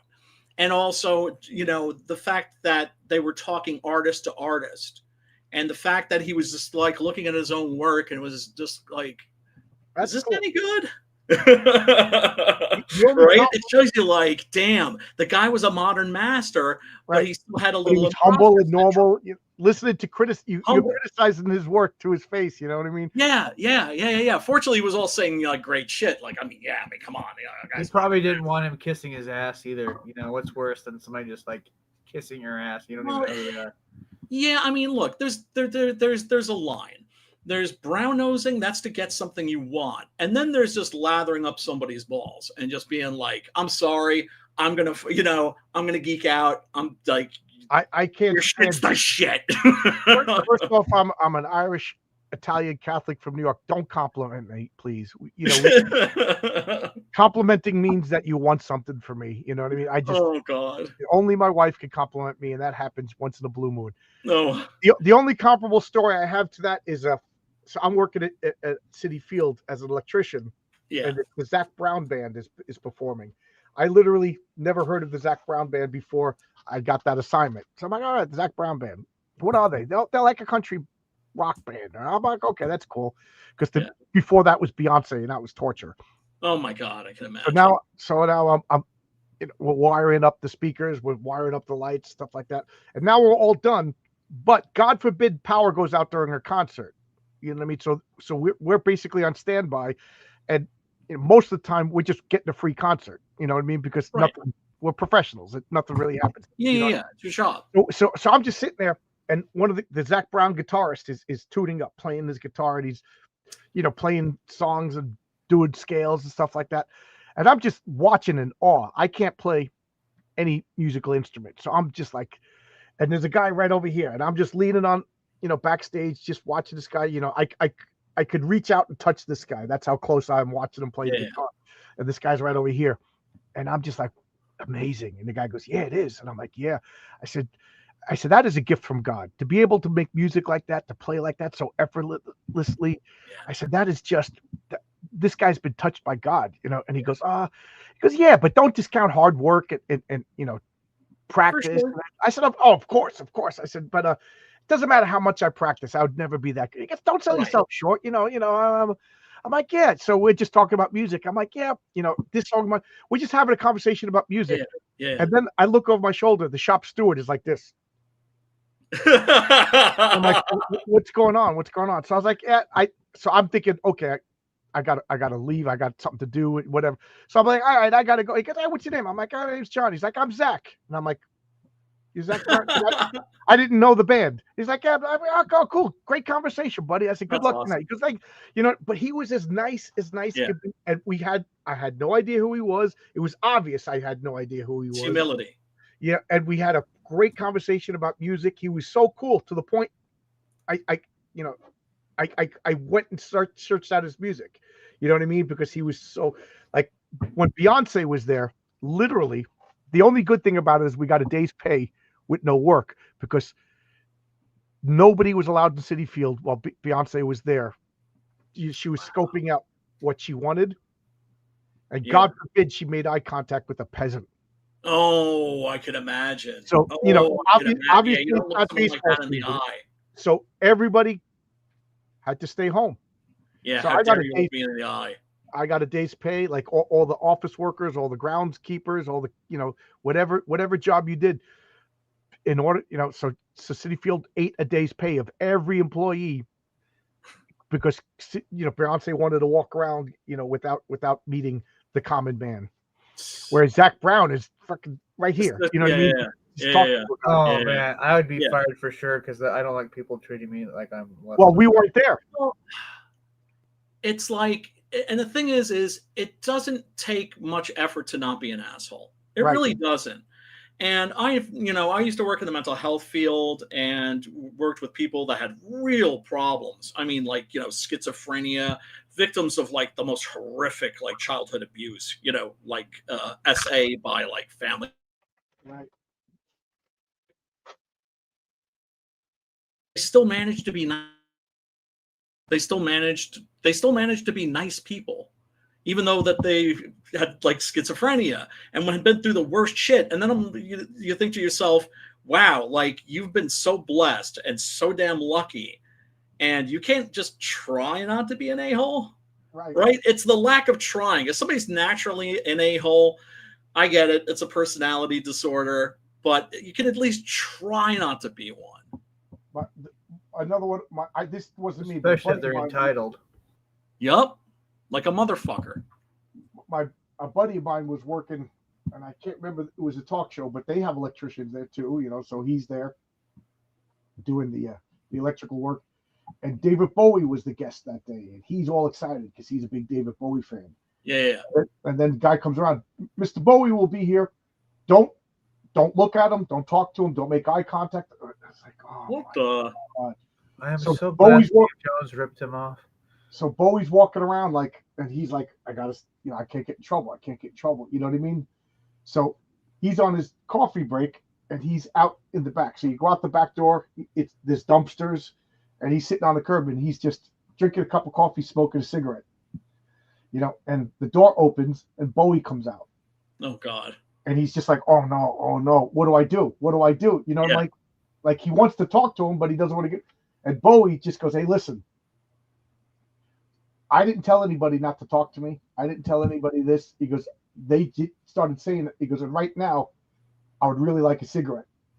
So Bowie just sat down on this dirty curb with him, and my buddy and him just smoked a cigarette, talked about music, and he said, I always heard that he was like chill. I always heard he was chill. As he was telling me this story, I was freaking out. I was like, oh my God, I'm such a Bowie fan. Yeah. Such a Bowie. Like there's a big Bowie reference in I take that when I said that. I'm sorry, what did you say? Oh, I said I at first when you said I could talk to him, I said I'm so glad Steve Jones ripped him off. Then I realized, he actually wasn't an asshole after all. Yeah, it was so. The same guy, he was working. It was the Phil Donahue show. Shows you how old ago this was. Oh wow! So he's working on the Phil Donahue show, and Margot Thomas is Phil Donahue's wife. If anybody knows her, she had a show called That Girl. Right. Yeah, first I was going to think The Flying Nun, but Sally Field. Oh, that's Sally Field. But Marlo Thomas was That Girl, and then her father was Danny Thomas. He had the Danny Thomas show. So this is a girl who was born into Hollywood stardom or whatever. Yeah, married to Alan Alda. Yeah. Oh my God, I didn't know that. That's the worst part of the story. Oh God, Alan Alda makes my skin crawl. But so he's at work. Feminists never trust male feminists. Right, and she comes out. Granted, she has no position. She's not on the show. She's just Phil Donahue's wife, and she's talking, and she says to my buddy, "Can you adjust this mic? I don't like the way my voice is coming through on this mic." So he just goes, "So why don't you shut your fucking mouth?" He was union. He could be fired, so he was off that show. And then he went to the other show where he met Bowie. But it was just like, can you imagine? I'm an electrician. My wife comes to the job and just starts telling other guys what to do as they're pulling wire. Oh my God! Just the lack of decorum. It's a lack of dignity, is what it is. That's how I perceive special, but it would be one thing if you were. How do you get all these cool stories? You got to live in New York. You got to live in New York. I know. Yeah, you do. You'll be amazed at the people that you'll just run into. Michael Bancroft is here. Michael, you want to come in? Mike? Yeah, I don't have any cool. I don't have any ultra cool stories. I have the time like MXPX was the only big band coming out of Bremerton, and I tried to get an autograph from them, and I couldn't see it, so I had him sign something else, and he rolled his eyes at me. So I was like, "Well, fuck you too." Who was it? Who is this? It was the drummer for MXPX, and that's the only big thing to come out of Bremerton. Gotcha. Or like the lead singer of the Real Mackenzies was drunk, and he's a Scottish guy from Nova Scotia, but he's got that thick accent, and I can't understand a damn word he's saying. So I'm staring at him. And my friend has a shirt that says "I learned it from lesbians," and he's going on about something, and then he gets pissed off at us because we're just staring at him mostly because we can't understand him, and so he walks off. I used to go to all the punk shows. I went to go see this band called Fear, and I took my little sister. Oh, Fear, Lee Vang. Oh man, old school. So my sister was like 17 at the time, and I think I was like 21 or something like that. Yeah. So I'll never forget her comment. I was like, "What did you think of Fear?" She goes, "They were too nice. Like they wanted them to be like, they were like, God bless you, everybody. I love like they were all like nice." I'm like, that's they were sarcasm, right? They would do things like here's some money, and they pull out change, and he goes. Well, they used to do stuff like that, but that's when they were in their 20s. Now they're in their 60s. They don't have that same fire anymore. But anyway, right? They mellowed with age. And there's some guy hitting on my sister. I'm like, so I look at her, and I'm like, is she into it? But I thought she was scared because she had this face on. Right. Turns out it was Scott Ian from Anthrax. Oh no! And she's just in awe. So I come walking over like the big brother, and I'm like, "Hey, Scott," and he's like, I guess he thinks I'm, muscling in on the Right, girl. right. And she's like, "This is my brother," and he's like, "Oh, okay," you know what I mean? But it was just like, she was like in awe, but like I couldn't tell. She was like, is this guy hitting on? But I didn't recognize him until I got close. Nothing happened, but it was just funny that I got to hang out with Scott Ian from Anthrax. You should have been like, if you break my sister's heart, I'll break your face, boy. I'm trying to think of other. Oh, my world famous Iggy Pop story. Please. Yes. Tell us the Iggy Pop story. Oh man. No. Okay. I'll start with the Lemmy story, and then I'll follow up with the Iggy Pops. So we go to see Motorhead in Sundance out in Suffolk, and nice. Hell yeah. Me and my friend, we drive to take his sister's station wagon all the way out there, see Motorhead. We're like 17 years old, we're idiots, and jumping through the crowd, doing whatever, the pogos and stage diving and everything like that. See, I didn't know that about you, John. I did not know that you were a punk. I was a teenage punk, and then too. And then we're like, all right, it's time to go. And Jimmy's like, I can't find the car keys. So I'm like, oh fuck. So we asked to get back into the club. The guy's like, yeah, sure. So now it's like 3 o'clock in the morning, 4 o'clock in the morning. They're sweeping up. We can't find the keys. So now we just know we're doomed. So it's like we go outside and he has to call his house, and his sister has to drive all the way out with the spare keys. And his sister, she's the worst. Super hot, but the worst. Yeah. So we're just waiting. It's like waiting for the beating. You know what I mean? Yeah. Jimmy's dad was my dad was the scariest dad, so I had no problems with Jimmy. Everybody else was just like, Jimmy's dad and John's dad are the two scariest guys. But anyway, so we're just waiting. Now it's like 4:30 in the morning. Door opens up. Lemmy comes walking out. Yes. And Jimmy's just like, I'm gonna get killed. I can't believe my sister's coming. And I'm like, hey, Lemmy. And Lemmy's like, hey, what are you guys? Show's over. And I'm like, yeah, well, and then Jimmy's just like, not even thinking. He's like, yeah, I lost my car keys, and now my sister's gonna come, and then my father's gonna kill me. He's all caught up in the misery that's about to happen. And I'm just like, and then, oh man, that's bad. And he opens up. He's got a vest on, and he pulls out a sandwich out of his freaking pocket. And Jimmy just takes it. Sandwich from Lemmy. Starts eating the Lemmy cheese sandwich. Oh my god! And I can't say, Jimmy, don't fucking eat that. That's been touching Lemmy's skin. I like Lemmy. But... It's like Holy Communion for punk rock, though. Right, so Jimmy's just like eating the sandwich, and he's like going to hand it to me. I'm like, he's going to be rude in front of Lemmy. And then Lemmy's like, see ya. I'm like, so we met Lemmy. And then I follow it up with the Iggy Pop story. So now I'm an electrician. I'm working in Battery Park in Manhattan. Yeah. And I'm sitting outside in Battery Park on a park bench having my lunch. And I just look up, and Iggy Pop is walking. Hell yeah.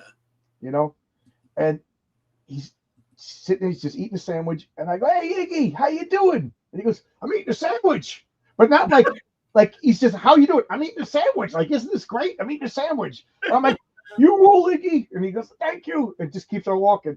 So like that became my mission, is I want to have sandwich stories about rock stars. I have a friend who, like, a lot of people have Iggy Pop stories. If you live in New York City, a lot of people have Iggy Pop stories because Iggy Pop lived, in the Lower East Side. And like a friend of mine said, he just saw him like saw a motorcycle pull up to like a red light. And looks over, and it's fucking Iggy Pop. He's like, "Yeah, Iggy," and he just went, "Yeah." I gave him one of these and took off. Hey, Iggy, how you doing? I'm eating a sandwich. Like, isn't this great? Life is great, sandwich. So much better stories than I do. Jeez. And I was in Albuquerque. It's New York, man. I was in Albuquerque cooking in a bar. You don't have stories like that in Kitsap County, that's for sure. Well, I mean, New York City was, the cultural capital of the world for a long time. I don't consider it to be that anymore. Now it's just a fucking shopping mall for $5,000 Gucci handbags. Right. So and Albuquerque was a good place to see, because Albuquerque was the stop. So you went from New York to Texas to California. You stopped at Albuquerque. So I'm working in a bar, and I'm the grill cook. In the back. So, you shout the order through a little window. I'm like, all right. Yeah. So I'm like, oh my God, I gotta take a crap. I gotta go to bed. Oh my God, I gotta go. So I call the manager over. And this guy Vaughn. I'm like, what? I gotta, like, as I'm talking to him, I'm taking the apron off. So he knows, Right. like, you know, The okay. urine is like Yeah. rising up through your I'm eyeballs. just like, Vaughn, I got it. He was a good guy. So he's cooking. So I'm in the bathroom doing my business, you know, and it's full on busy. You know, it's not like, it's not, you know, so I'm like, oh my God, you know, and Yeah. We've so all when I been. come out of the bathroom, everybody's like, hey, did you see Keith Richards? I go, yeah, sure. Yeah, we were hanging out in the bathroom, you know, and then I go back to my station, put my apron on. Yeah. And the waitress comes over. She goes, did you see Keith Richards? And I'm like, okay, what's the joke? And Vaughn was just like, Keith Richards came back here to say thank you for the hot wings to you. And you were in the bathroom. And I'm like, that's not even funny. And he goes, no, it really happened. So he showed me Keith Richards' autograph. So Oh my God. I had to take a shit and I missed Keith Richards. Oh, Now that's funny. That's funny right there. hilarious. Yeah. Oh my God. Oh, that's So too fucking funny, man. Like I said, I want to have like a rock and roll food stories, you know? Oh, for sure, man, for sure. But I mean, that's the thing that's awesome about the city is that, you know, you would run into like people and have experiences. Now, the one that's like keeps eluding me, it's uncanny, is Walter Simonson. He lived. I grew up not far from where he and Wheezy Simonson lived, right? And I remember as a kid going into like the local 7-Eleven to buy beer with my brother, and I think we were both wearing Frank Miller Dark Knight T-shirts. You know, with the cover of the second issue. You know, where Batman's all beaten up and gnarly looking, and the clerk goes, "He was just here. He was just here," and we're like, "Who?" And he was like, "It was Walt Simonson. He came in and he bought like a quart of milk and like the new Heinlein novel." We had missed him like literally by like 30 seconds or a minute or something. He's another guy I just called, you know, got his phone number, called him. Yeah. He blew me off like a year. Oh. And then he finally came on my channel. We talked for 2 hours. He was awesome. Oh, we've had Walter Simonson on the show. Crap, I missed that one. Yeah. I've been so out of the loop, dude. He was great. He was so good. I mean, I can't. You know, Spider from Goodfellas. You know, and then he was in The Sopranos. He was. Yeah. I'm in a deli in Manhattan, in I think Soho, and he's pacing back and forth because I'm getting the coffee order for like 6 construction workers. You know. Yeah. He's just so impatient. So and you could just hear him huffing and puffing, and he's talking to this girl that he's with. Like, you know, what's with this guy? So I just look at him, and he gives me this menacing look. Uh-huh. And I didn't. I'm like, he looks familiar. He looks like, you know. And then finally, it dawns on me who he is, and he's just like getting all mad. And then he finally starts ordering, and he's like turning around, staring at me. Uh-huh. I go, what do you think? You're tough? You know. I go, you're not the characters that you play. And to tell you the truth, if you were a good actor, you would have a better looking girlfriend. Oh, who is this again? Oh shit! You know, the younger one, The Sopranos. Oh, okay. The Sopranos, and he just like looked at me. I was like, "Turn around!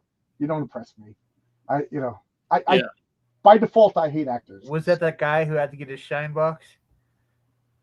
No, that was what's his name? Why can't I think of that guy's name? Yeah, I can't. Not the guy who got the shine box, but the guy who got the shine box shot him. Spider, he was the kid. Yeah. Yes. And then he was in Sopranos. He was. I just love that line. Go get your shine box. Yeah. I don't do that anymore. I'm trying to think of other actors. I bet the Go-Go's. They were really nice. You know, the two main ones, Linda Carlisle and Jane Wiedlin. Jane Wiedlin. The only two. I had a thing for her. You know, Jane Wiedlin. They were both super cute. This was total cocaine years. So Linda Carlisle was sexy. Before she got fat again, and Jane Wiedlin was always cute. No, I never went looking, but the bass player for Nirvana, I guess, lived near Astoria, Oregon. So, oh yeah, he still lives there. Oh, that reminds me. Slick, I think his name is. Chris Novoselic. Chris Novoselic, yeah. Yeah. I used to go to CBGB's all the time, and they put out a call that they were going to record the Channel Z video. You know, I am channel for B-52s. No, So if I'm in that crowd, you can't see me. I watched the video 80 million times, but me That's and my friends awesome. are there,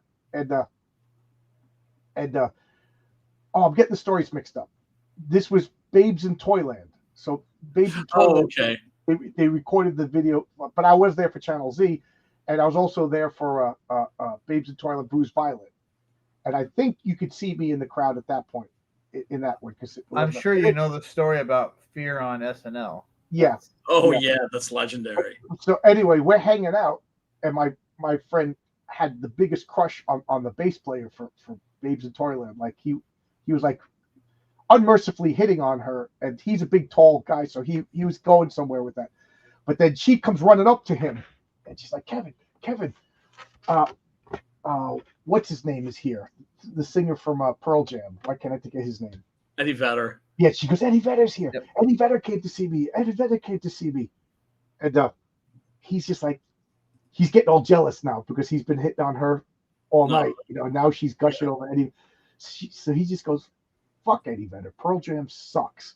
You know? And she just looks at him. And then when you say, oh, Pearl Jam's not that bad, from like right behind me. And I turn around, Eddie Vedder's standing right behind me with Matt Damon. Matt Damon. And it was during the movie Singles. Right. When they were at the peak of their popularity. So For, I didn't know Generation X. I'm still not a fan of Pearl Jam, so I didn't know who. Me Eddie neither. So I was just like, so I just turned around and I recognized Matt Dillon. So I was like, hey Matt, and he was like, hey, and, you know, we just shook hands, started talking, and I completely ignored Eddie Vedder because I didn't know who the hell he was. And Kevin was just giving him the depth. And Eddie Vedder is a fidget. He is so tiny, and Kevin is like 6'4". So he was just like, you better get out of here before I punch you like a football.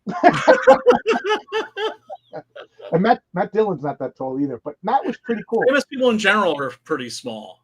I think that's one of the reasons they become actors in the first place. I think, But and rock stars and such. Matt was pretty cool. You know, we had a good conversation, just talking. You know, I liked it, and I wasn't mean to Eddie Vedder. I just didn't know who he was. Right. No. I mean, that's the thing. It's like, if I'm not a fan of somebody's work, I'll be honest about it. You know, it's like, oh, sorry.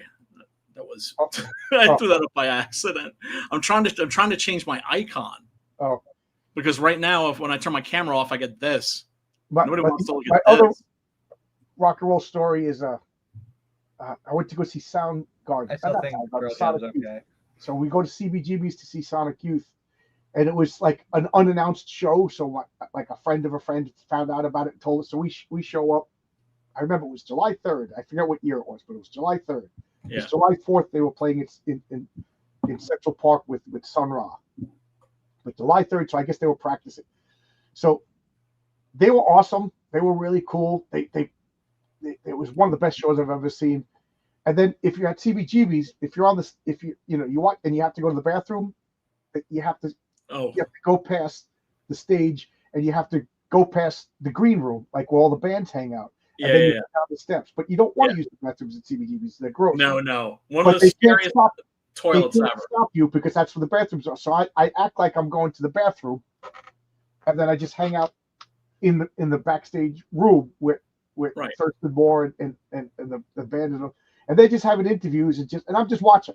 At this time Sonic Youth was probably my favorite band at this point. Yeah. So I just asked him, I go, hey Thurston, when is the Velvet Monkeys movie going to come out? Now he made a record with a bunch of other musician friends. Yeah. It's a soundtrack to a fake movie called The Velvet Monkeys. It's a fun album. Okay. It's supposed to be a soundtrack to a movie that doesn't exist. And it's a 70s exploitation film. That's its own genre, in a way. So I was like, so when's the movie coming out? When's the Velvet Monkeys? And he just goes, and he waves me over, moves over, and I sit down next to him, and we talk about the Velvet Monkey, like two frantic friends. Oh my God, this would be good, and we got to do this, and and I just remember Kim Gordon just staring at me like just shooting you daggers. I did, so we had the greatest conversation, and then I started to feel like, okay, I'm pushing my luck. The CBGB's bouncers are gonna, kick me out. Right. So I was like, all right, Thurston, I got to go. And then I legit went down to the bathroom. And then when I walked back, he goes, John, and called me over, sat down, and continued the conversation. So I was like, all right, you can't mess up this signal. You know what I mean? So Right. we just talked. He was the coolest, friendliest rock star That's I've so ever met. Thurston That's Boyle. awesome. Yeah. That's always encouraging to hear when people aren't douchebags, because it's really interesting. Normally, when you meet somebody of renown in whatever field, what's always the first question that people ask you or that you ask them? What are they like? Are they assholes? Oh yeah, okay, yeah. What were they like? Yeah, like I said, I was getting nervous when my friend said he met, David Bowie. I was like, oh, please don't be an asshole. Right. No, that's the thing. They say don't meet your heroes. Right. And generally speaking, I've had nothing but good experiences. Most people, most of the people. I mean, look, there's certain people that when I've tabled conventions, I've seen them and known to stay away from them. Kurt Busiek, Mark Waid, and this is before all the whole social justice, cancel pig culture came around. Isn't it ironic now? Yeah, I mean, they turn out to be a-holes. Yeah, I'm talking about the whole cancel culture thing, how it's kind of come back around. Well, yeah. Well, I mean, that's what drives me crazy, because I am a lefty, right? I'm not a Democrat, right? But I ain't voting for them.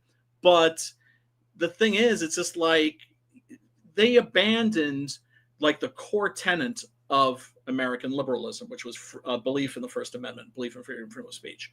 Instead, boom, censorship, boom, cancel culture, just fucking hardcore pro-censorship. And that's when I was like... I don't want to get into politics, but the left abandoned individual rights for collectivism.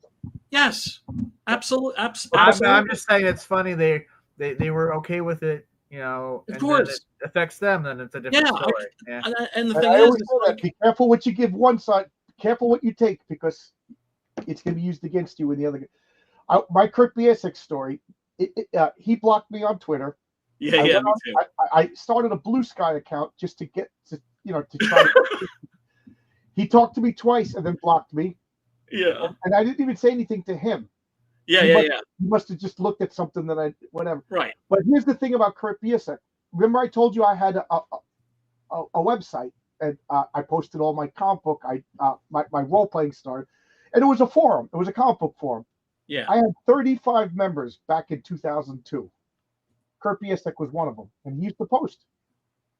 We would talk about comic books, like how the hell he found my website, and it was and joined, and we would talk about it, because it was definitely him, because he was talking about stories. Oh, this is going to be coming out in 6 months, and blah blah. Right. So I reminded him about that, and it doesn't matter. But and then he blocks me. So I was like, you jerk! Like back before politics was divisive, you were on my site, and having a grand old time. Same with Dan Slott. My wife used to say that I was Dan Slott's only fan. Because wow! I met him at a comic book convention, the big AppleCon, the smaller version of yes, I did that show once. Yeah, it was awesome. He invited, we just started talking. He was still writing The Thing, and he was about to do She-Hulk, and he was talking about how he wanted to explore law in Marvel. So I was just like, oh, that's a great idea, So I was like, how about like a guy who's suing the Xavier Institute for discrimination because he wants to go there, but he's not a mutant. So me and him I sat with him the entire convention, just talking about, law and law, it's like a guy's like, Doctor Strange looked into my soul. He violated me. That would be yeah. There was a was it Dave Holmes skit he did where no, it wasn't that. It was a superhero therapy where Xavier had lost control of the school because they let in a pervert from the local nudist colony, and he said his name was Invisible Clothing Man. So it was, and then I saw him at New York Comic Con, and then I gotta find it, but I have 5 years of pictures of me and Dan Slott. Our thing was we would do the Spider-Man web shooters. Yeah. You could see me getting fatter. You could see me going from a clean shaven full Yeah, head yeah, of hair. You know what I mean? yeah. And then he blocks me on Twitter. Yeah, then you're a leper. Yeah, You're like you're literally a alt-right Yahtzee. right. Yeah. You know, like Yeah, it was disgusting. It was disgusting, and I'm glad that we're finally starting to see the end of that. But they left a lot of damage in their wake, and a lot of shitty comic books. 10 years of this absolute shit comics. Well, they right? had to have it, circle around and bite them in the ass for them to kind of think, oh, Yeah. Well, it's like they're they can drink a nice tall cold glass of shut the fuck up. Because it's like, wait a second, you're being a free speech absolutist. That's what they would always hit me with. You're a free speech absolutist. I'm just like, that's a bad thing. I thought that's what it meant to be able to use. I'm still waiting to use the excuse of, yeah, you have free speech, but there's consequences. Yeah. Right. Well, I mean, look, the whole concept of freedom of speech has always been kind of bullshit, right? Because we don't really have it. We never really had it. But to have it instated as law, right, means something. And, it should be honored and it should be respected, or change the fucking law. I remember my mother taught me about freedom of speech when I was a kid. The ACLU yes took the case of the Nazi Party. Skokie, Illinois. Or was it the Ku Klux Klan? I forget. No, it was the Illinois chapter of like some Nazi party. And they did, and I remember it was in the news at the time. Yeah. And I was too young to know what the hell the Nazi Party was, other than they were the bad guys in World War II. And my mother said that they're bad people, but either we have freedom of speech or we don't. And I always remember stuff like that. Like, yeah. Hey, I used to be a card-carrying member of the ACLU. Guess who gave up on freedom of speech recently? Right. The ACLU. Right. Yeah. That's when I was just like, and then like they're looking at me. People like that I used to be friends with are looking at me like I moved. I'm just like, I'm still where I've always been at. Right. You are the motherfuckers that have moved. Right. I say this to work. I work all the time. I said, everybody in the Trump administration was a Democrat. Tulsi Gabbard, RFK, Trump, Elon Musk. I said, their policies didn't change. The party did, right. And now they're, all of these former Democrats are now alt-right Nazis. Another thing my mom always drilled into my head was sticks and stones, John, sticks and stones. Right. Like, because I was that kid that like, this is the stupidest thing, and I know like now it's going to become like a thing, but I was that kid that like if you said something to me, I had to react. Like and so like they would go John Leprechaun, went to school with no clothes on. That was fighting words. Like in kindergarten, I would chase people around, want to fight, and I was a fat kid, so I couldn't run that fast. So they would just do it, and then my mom was like, "Well, you're giving them what they want," And sooner or later, like around third grade, I realized. Don't react. They want a reaction. They want a reaction. Right. They're pushing a button. And that's what my mom used to say. John, sticks and stones. Sticks. Do kids today even know that expression? Sticks and stones. I don't think so. It's like literal violence. Words are literal violence. like Charlie Kirk. Like handshakes. Like handshakes. I've been avoiding talking about Charlie Kirk because I feel it would be hypocritical because I really didn't know who the guy was until he got killed. Yeah, I mean, it's like becoming a Nirvana fan the day after he shoots himself. You know what I mean? Right. And a lot of people taking advantage of it, and that's. But you know what? You don't have to watch them. No, George Carlin always said that that freedom of speech, like they changed the law. Because like freedom of speech, the only places that freedom of speech doesn't apply is on television and radio, right? Because there was like the Reverend Donald Wildman had like gotten in touch with the White House and complained about some TV show or something, right? And George Carlin always said, yeah, there's these two like things, these two dials on the TV. Like one of them turns the TV off. Right. And the other one changes the fucking channel. Right. And you don't fight bad speech with these no college speech, you kids- fight it with better speech. These college kids that were triggered by him, why didn't they just go smoke pot in their dorm room? Yes, thank you. Thank you. Right? If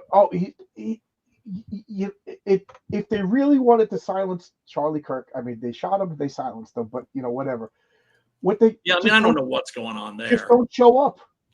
Just don't show up. There's nothing more pathetic than a guy with a megaphone and a microphone, and there's nobody listening. Yes. You just like, oh, But like again, I didn't know who the guy was. Now, my wife got into. I've seen a couple of choice clips. I'm starting to admire the guy now, but again, I didn't want to talk about him because people accuse me of grifting about it. You know what I mean? Yeah. Well, I mean that's the thing because a lot of people are, and a lot of people are. I watched like the Sam Hyde thing. I don't know if you know who Sam Hyde is. It was just like unseemly. I would say unseemly. That would be the best word I could use to describe that behavior. But John, thank you so much for having me on, brother. Before you go, let's bring this up. Mad Dog Morgan, yeah. So tell us about this before you go.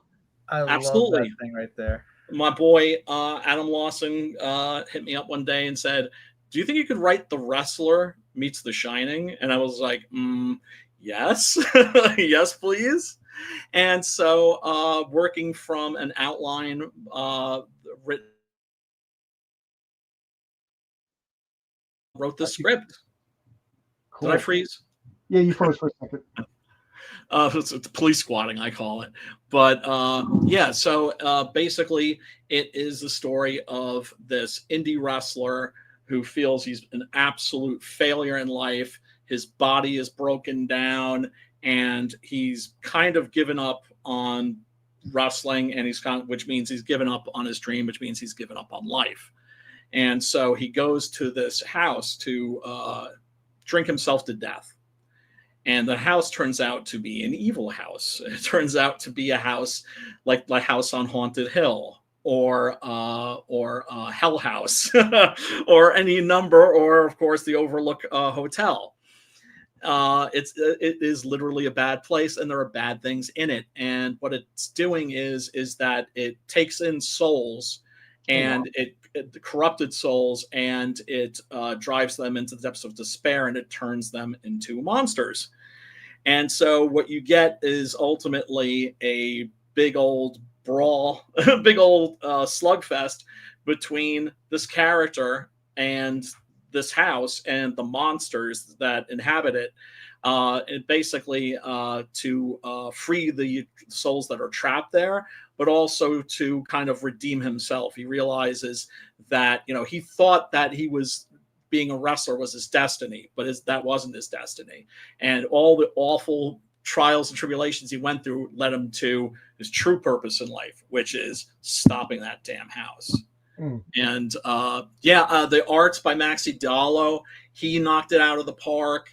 Adam wanted to go with someone new, but I lobbied for Maxi. I was like, he's the guy, because he had illustrated 2 stories that I wrote for Adam Lawson's Kill Journal, and he did what a comic book artist what you would hope they would do, which is they don't do your story justice, they make your story better.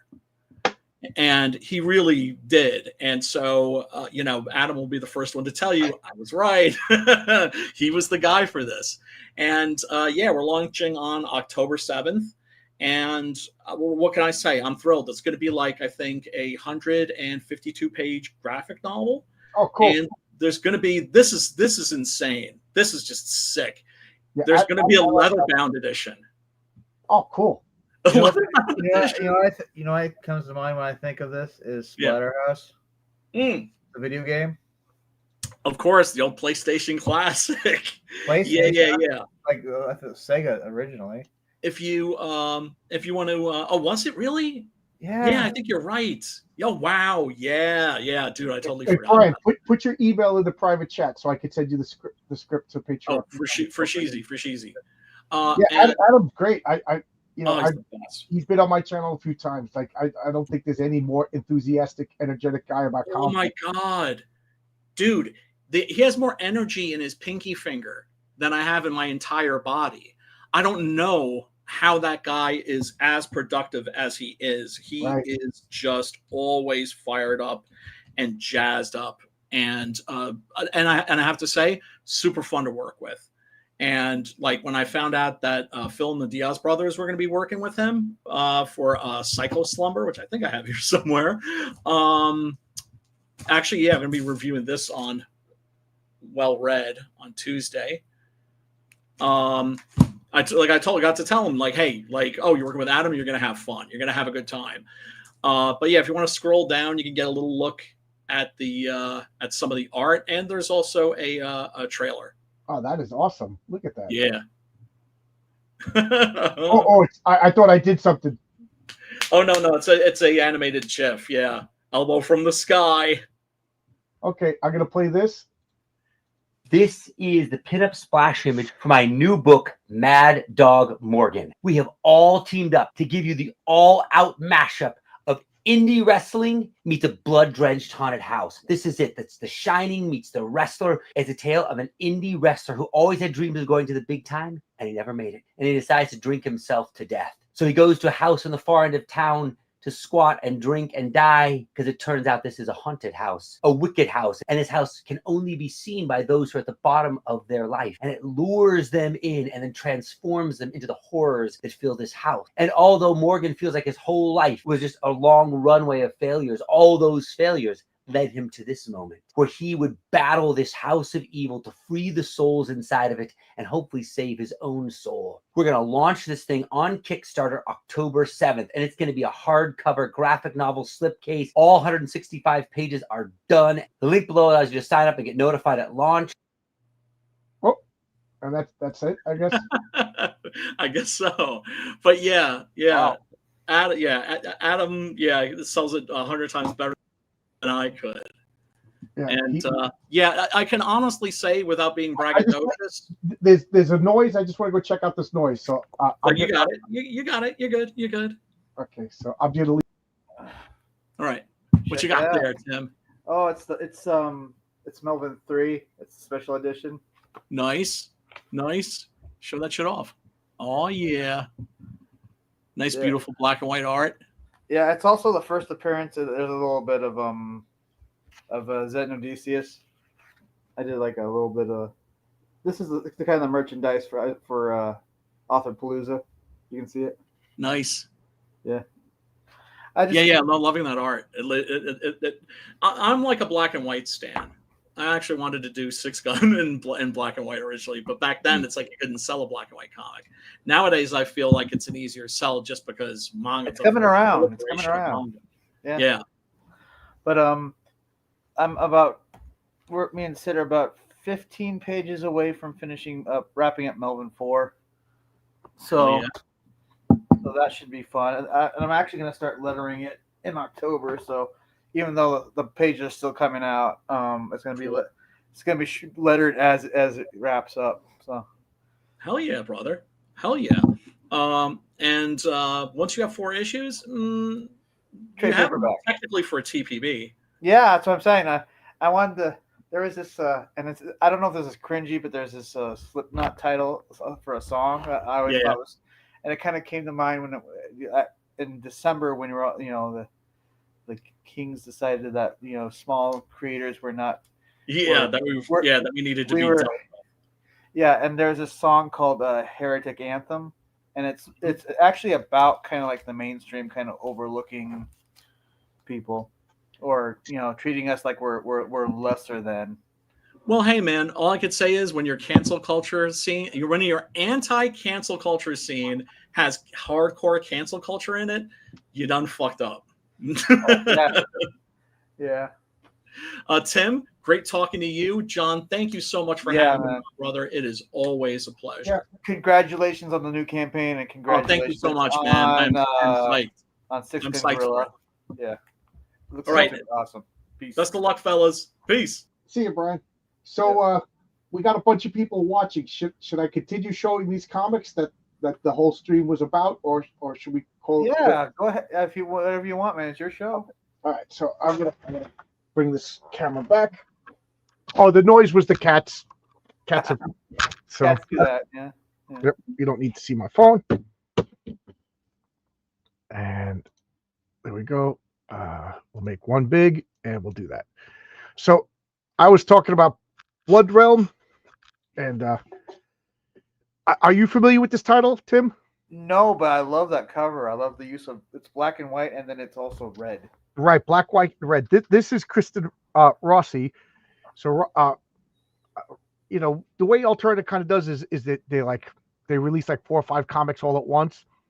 So I think that's how Robert Geronimo does it. Is they have like a couple of different artists. So he did two full comics, and then this is Kristen Rossi, who I think is just so good, and he also does King Krypton.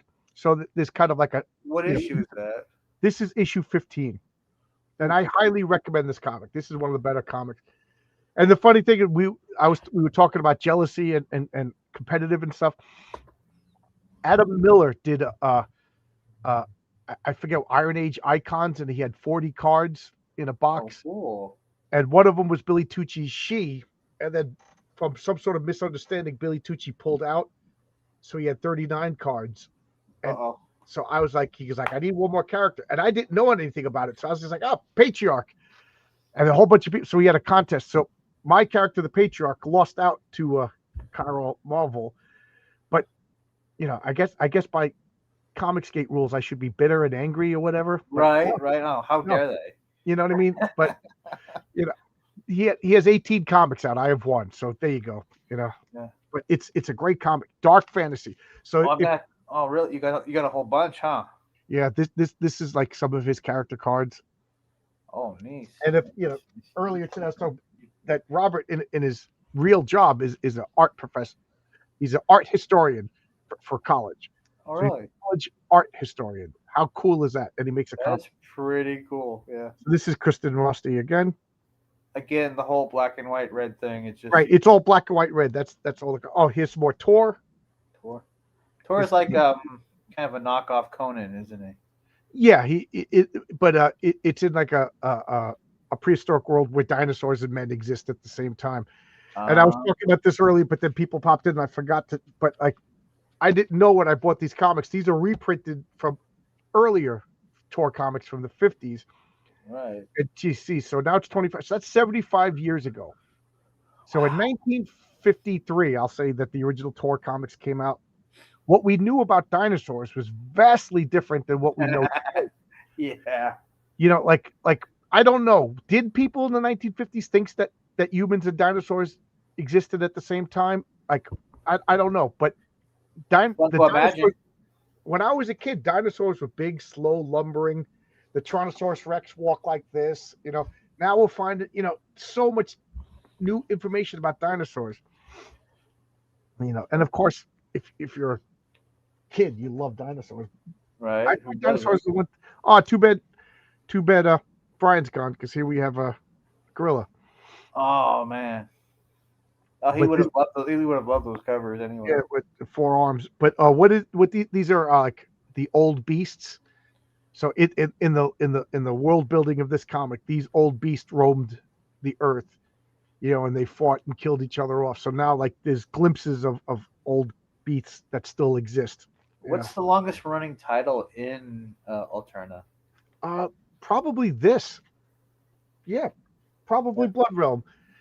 Pete Samedi started King Krypton. I forget what he's up to, but they're actually I don't know what issue that it's in, but there's actually a Melvin ad, and yes, yeah, there's a Melvin ad in one of these, and I was saying earlier that there's going to be a Heroic Tales ad. When Pete announced that, we have ad space, I was like, boom, I just PayPal'd the money before I even had any art or anything. I was just like, hold my space.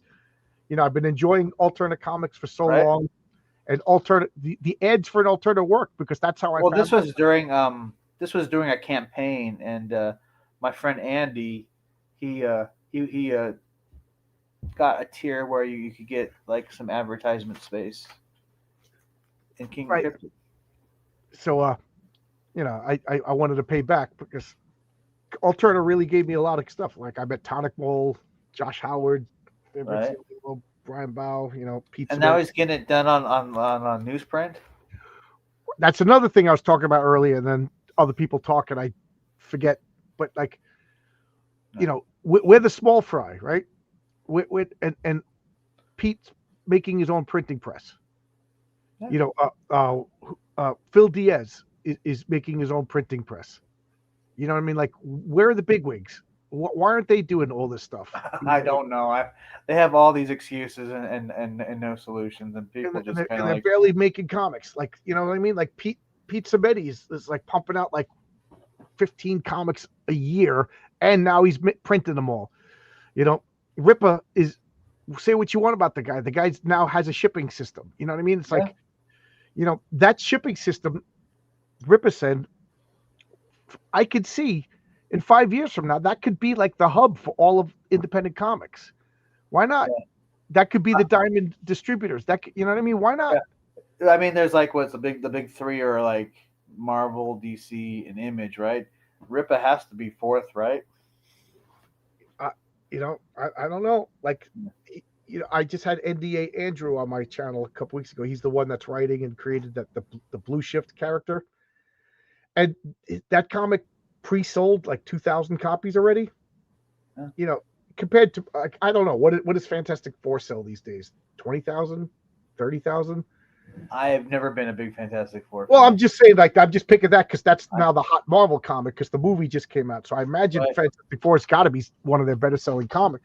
But like, so what is the average Marvel comic selling these days? Like when I was a kid, if you dipped below 100,000, you were in danger of cancellation, and if you hit below 60,000, you were axed. Nowadays, if you're Marvel or DC and you're putting out 60,000 a month, that's a hit. So like, what is X-Men selling these days? So like, I have no clue. So I'm just rooting for this guy. This NDA Andrew came out of nowhere, and he first time writer, and he pre-sold 2,000 comics. You know, that's awesome. That is awesome, actually. You know what? The Pit Omnibus has what, 900 backers. You know what I mean? Why do people need to get that when they can just go online and go well, to like that's eBay besides the point. I'm just saying, like, all of these comics people say Rippa is dead, Rippa's failing, Rippa. They always say that. One Rippa comic is selling more than all of Comicsgate. Exactly.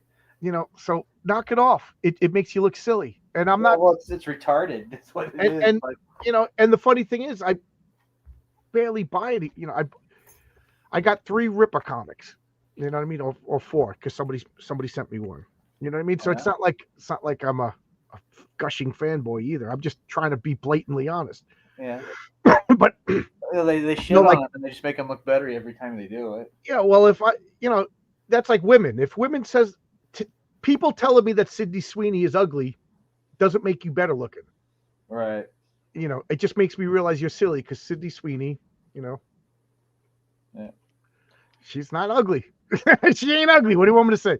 But now I really hope, like, because Critical Blast, RJ from Critical Blast, like he does like shipping, and I don't know, he has some sort of deal. Can you fix that light?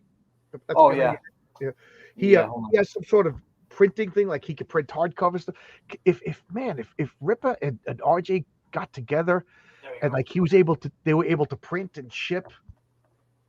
And then, like, I keep like joking to like Dave Brink over in Europe. Like, wouldn't if you could be like the distributor in Europe and Rippa, you know, we could set up like a worldwide distribution. Like, can you imagine just like Bancroft over there in Australia? Like he finds out about a printing press, so we send the files to him. He prints them, ships them to from Australia to Japan and stuff like that. Dave Brink prints them and ships them to Europe.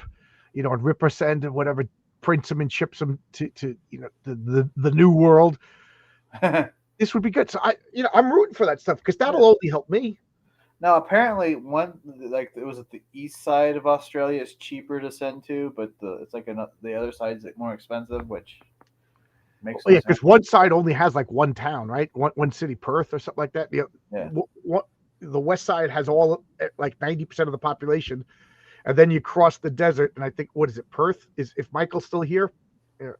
I'm kind of fascinated with Perth because they say it's like one of the most isolated cities in the world because of like 2,000 miles in any direction. There's no other city. Right. You know that those people gotta have some stories to tell. You know what I mean? Some They characters. probably do. They probably do. So that's Jane. I don't know about you, but I never pictured Jane as a blonde. There've been so many variations of Tarzan. What a great cover that is, huh?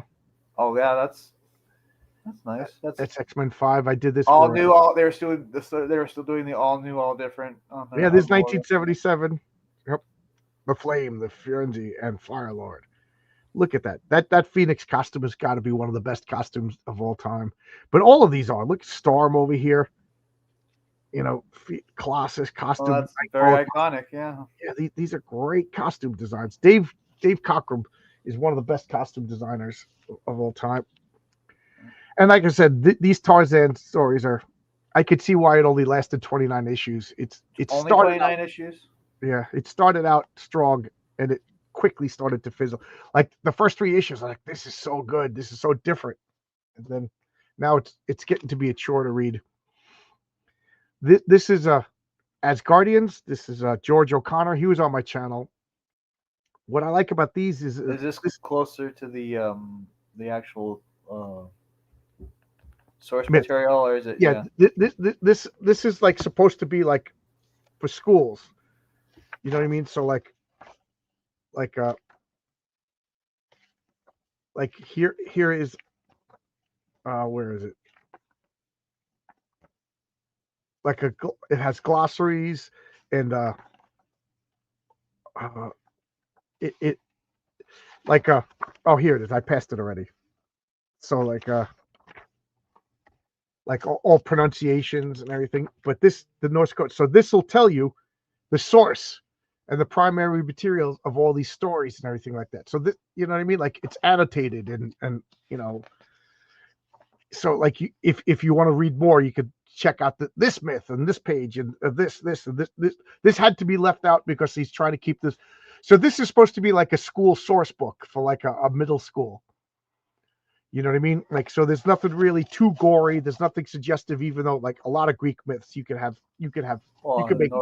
porn up Greek myth as much as you want. And so he started with the 12 Olympians. And when he was done with the 12 Olympians, I was like, oh man, I love these, you know. And then he said, I'm going to continue with the Asgardians. I was like, yeah, but he's only making 4 Asgardians. And then he's going to go back to Greece and do them about the Greek heroes. Yeah, I think I have like a book somewhere of like of kind of like all the Greek tales, but they start off with some pretty bizarre ideas. But like, I'm doing I want to do a biography of I'm getting the notes compiled because there's some you can't put everything, but I'm working on a biography of Saint Nicholas, and it's the biography of Saint Nicholas as told by Odin, who's trying to flee from Ragnarok. He's trying to escape the Ragnarok cycle. So believe it or not, I'm using a lot of these as sources because is Saint Nicholas originally a Scandinavian thing? Or? Saint Nicholas is Turkish. Yeah, I know that he was a Turkish saint who got beheaded. Yeah. Oh, he didn't get beheaded. He didn't get beheaded? I thought he did. But Saint Nicholas is Santa Claus. Yes. So I want to do the origin of Santa Claus, but like I got to restart this camera because I put my hand in front of it. So stop the extra camera. So I want to do the biographical true story of Saint Nicholas, but it's being told by Odin. So that should be kind of cool. Yeah. So I that's all I want to spoil. This is Tarzan as a teenager skinning a lion and scaring people. You know, it's from a Tarzan short story. Like I said, these became chores. But the art is really, really good. We got a bunch of people watching. Anybody want to say something in the comments? I feel like I'm talking to nobody. Right. Now this series, we'll do the last Tarzan. So I'm up to 15. So next time I order comics, it'll be 16 to 20. This was actually pretty good. I always thought John Carter was a better was a I like better. John Edgar Rice Carter Burroughs, because he meets monsters and stuff. Although later Tarzan stories, he travels to the center of the earth and he meets dinosaurs and stuff. The first Tarzan novel was excellent, and the second Tarzan novel, he becomes an agent for like the French Foreign Legion, and he's almost like James Bond. He's traveling across northern Africa, like very towards the end he goes back into the jungle, but most of the time it's just Tarzan like doing like political intrigue. I got to get the third Tarzan novel, but anyway, this is a series that I love. This is Miss Tree. You get it? Miss Tree. You get it? Yeah, I get it. And it's Max Collins, Terry Beatty. They also did Wild Dog for DC, and they also did Road to Perdition, which became a movie with Tom Hanks and okay. and why can't I think Paul Newman? But whenever people ask me what's the best comic book movie, I say Road to Perdition, because it was a comic book first, you know. So these guys, they write true crime. You know, they also, I mean, they wrote Batman stories, stuff like that. But when they're doing their own stuff, this Miss Tree there's nothing fantastic. This might as well be a TV detective show. And so they didn't put any hard boiled kind of stuff in it. Well, I mean, it's real detective stuff. So there's no monsters, no superheroes, there's no spells, you know what I mean, like that. Like she got shot in one issue, and it took like 6 issues for her to recover. She killed somebody, and it was like a long time that the police were dealing with. So it's not just like you shoot somebody at the end of the story, then the next issue there's no like when you shoot somebody, that's going to mess up your life for a long time, even if you did it under the best circumstances, you know, even if it was justified, things like that. Right. But so her maiden name is Michael Friday. And Michael Friday. Yeah, and they don't say it, but if you talk to them, and you know, she's the unofficial daughter of Joe Friday from Dragnet. So if you ever watch that show Dragnet, in this comic book continuity, they had a daughter, and she grew up to be Michael Friday. And Joe Friday wanted to have a son, so he named her Michael. And she's almost like a robot. She's like emotionalist, like cold. Like when people call her cold, she's so cold that it doesn't even bother her. She's like, yeah, I am cold. And because of that, she's a good private investigator. And you know what I mean? And she, because she's acting like Joe Friday, just a fax ma'am. You know, so she's one of those. So she fell in love and married Michael Tree. So it's funny because they were both named Michael, husband and wife. And then he gets killed by the mob. So they're married for like a week. And which mob, one did you kill? I killed Michael. Right. He killed Michael Tree. And that's the joke. So now she's Miss Tree. And her husband is dead. And then her husband's first wife was also killed. So now there's nobody left. Her husband and the first wife had a kid. So now she has a kid, you know, like a 15-year-old boy living in her house, and he calls her Miss Tree, like it's not his mother, you know what I mean? Right. But she's taking care of him, and she wins custody instead of the grandparents because she's going to protect the kid from the mafia. So this poor kid is like a prisoner, like he has a bodyguard and he can't go anywhere. So in this story, he runs away from home. And I gotta say, I was telling my wife this story, and she was like, oh my God. Like she was invested. Like this was like a 3 comic story arc. And she was like, what happened? But this is one of the harshest single issues of any comic I've ever read. You know, and the art is very sparse. Even in 1985, it was kind of like old fashioned. And the coloring is very, very minimal. I really like this series, you know, and I forget what issue it was. I think it was issue 6, because she's supposed to be good looking. She has like a good, I almost said physique, but because she's so like masculine, but she's like old fashioned pretty, but she has like a nice body, but she dresses like a frumpy old lady. You know what I mean? So in one particular issue, she's wearing a full black body stocking because they're breaking into a place at night. So it seems like it was done through a small press. Yes, this is Aardvark Vanaheim. This is the same company that did Cerebus. Oh, just like how Mirage Studios would do other series, but Right. nothing would even come close to Ninja Turtles. So it's funny in that particular issue, she's wearing like a form-fitting outfit, and like all the guys she's working with are like leering at her, and she doesn't know how to handle it because she's one of the boys, kind of thing. And in this issue, the cop, she goes down to the south, and the cop like is accompanying with is like, you got a reputation, you've killed people, you're not doing that here, because she's looking for the guy that may or may not have killed her son. I don't want to spoil it, so you know what I mean. So she has like a police escort, and she goes into the hotel room. She comes out of the bathroom in her skimpy nightgown. She's offering the guy a drink, and the guy goes to kiss her, and she's like, "What are you doing?" And he's like, "Oh, not for nothing. I thought that's where this was." Like, she's so cold and clueless, she didn't realize that she was putting the moves on this guy. Like, you know what I mean? You go to a hotel room and you change into a nightgown. She's emotionally stunted. Yeah, she's pretty cool. You know what I mean? Plus, her son may be dead. You know what I mean? So she's not thinking of that. It's just funny. But anyway, in this particular the issue that I'm talking about, I think it was issue 6. She's wearing this like skin tight black outfit, and all the guys are like, for the first time ever, they're like thinking of her as a woman. And then she gets caught by the mob breaking into the house, and the guy's just like, put your hands up. And she starts taking her shirt off, and she's in her bra, and she starts undoing her bra. The guy's just like looking at her.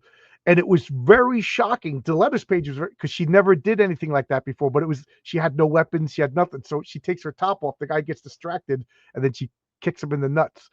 But it was like really like you don't see anything. You see it from the back. But knowing the character, it just showed you like how desperate of a situation she was. She knew she couldn't fight this guy. Like, she doesn't fight 6 guys.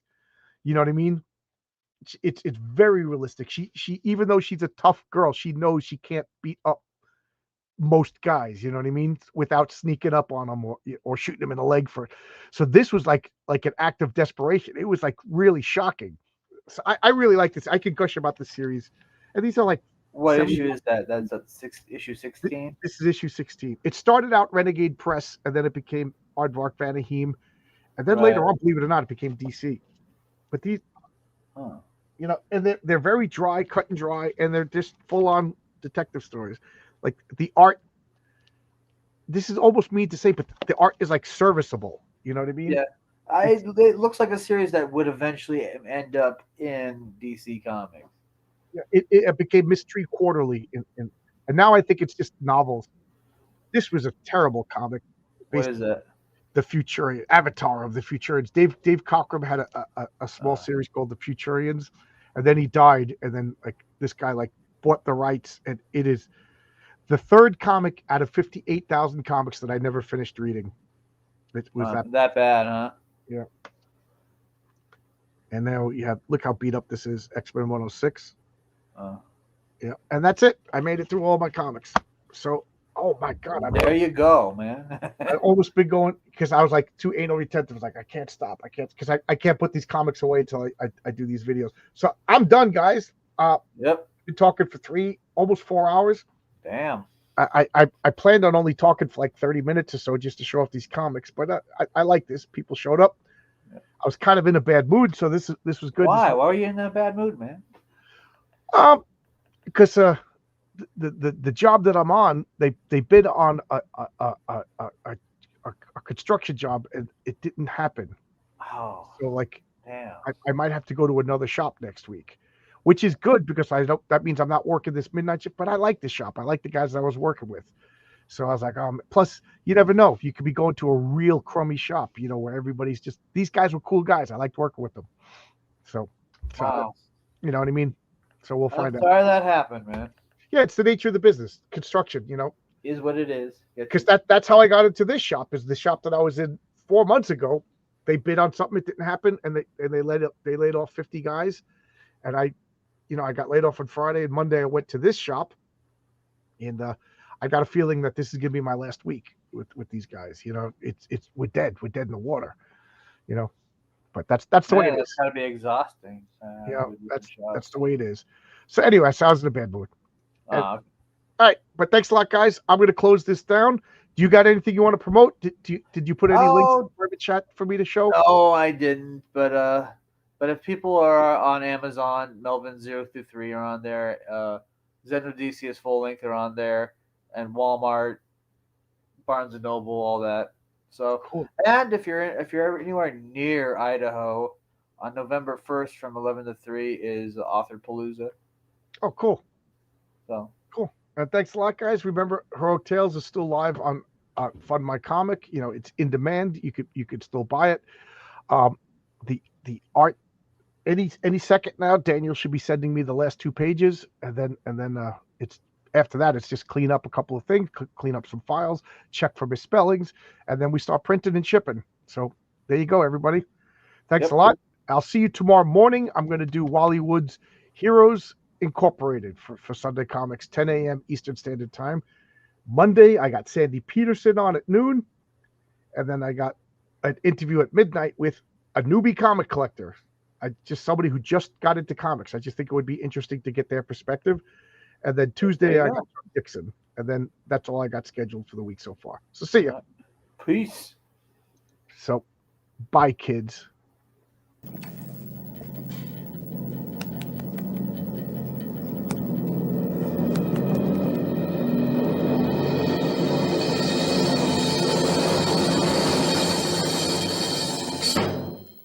Goodbye, kids.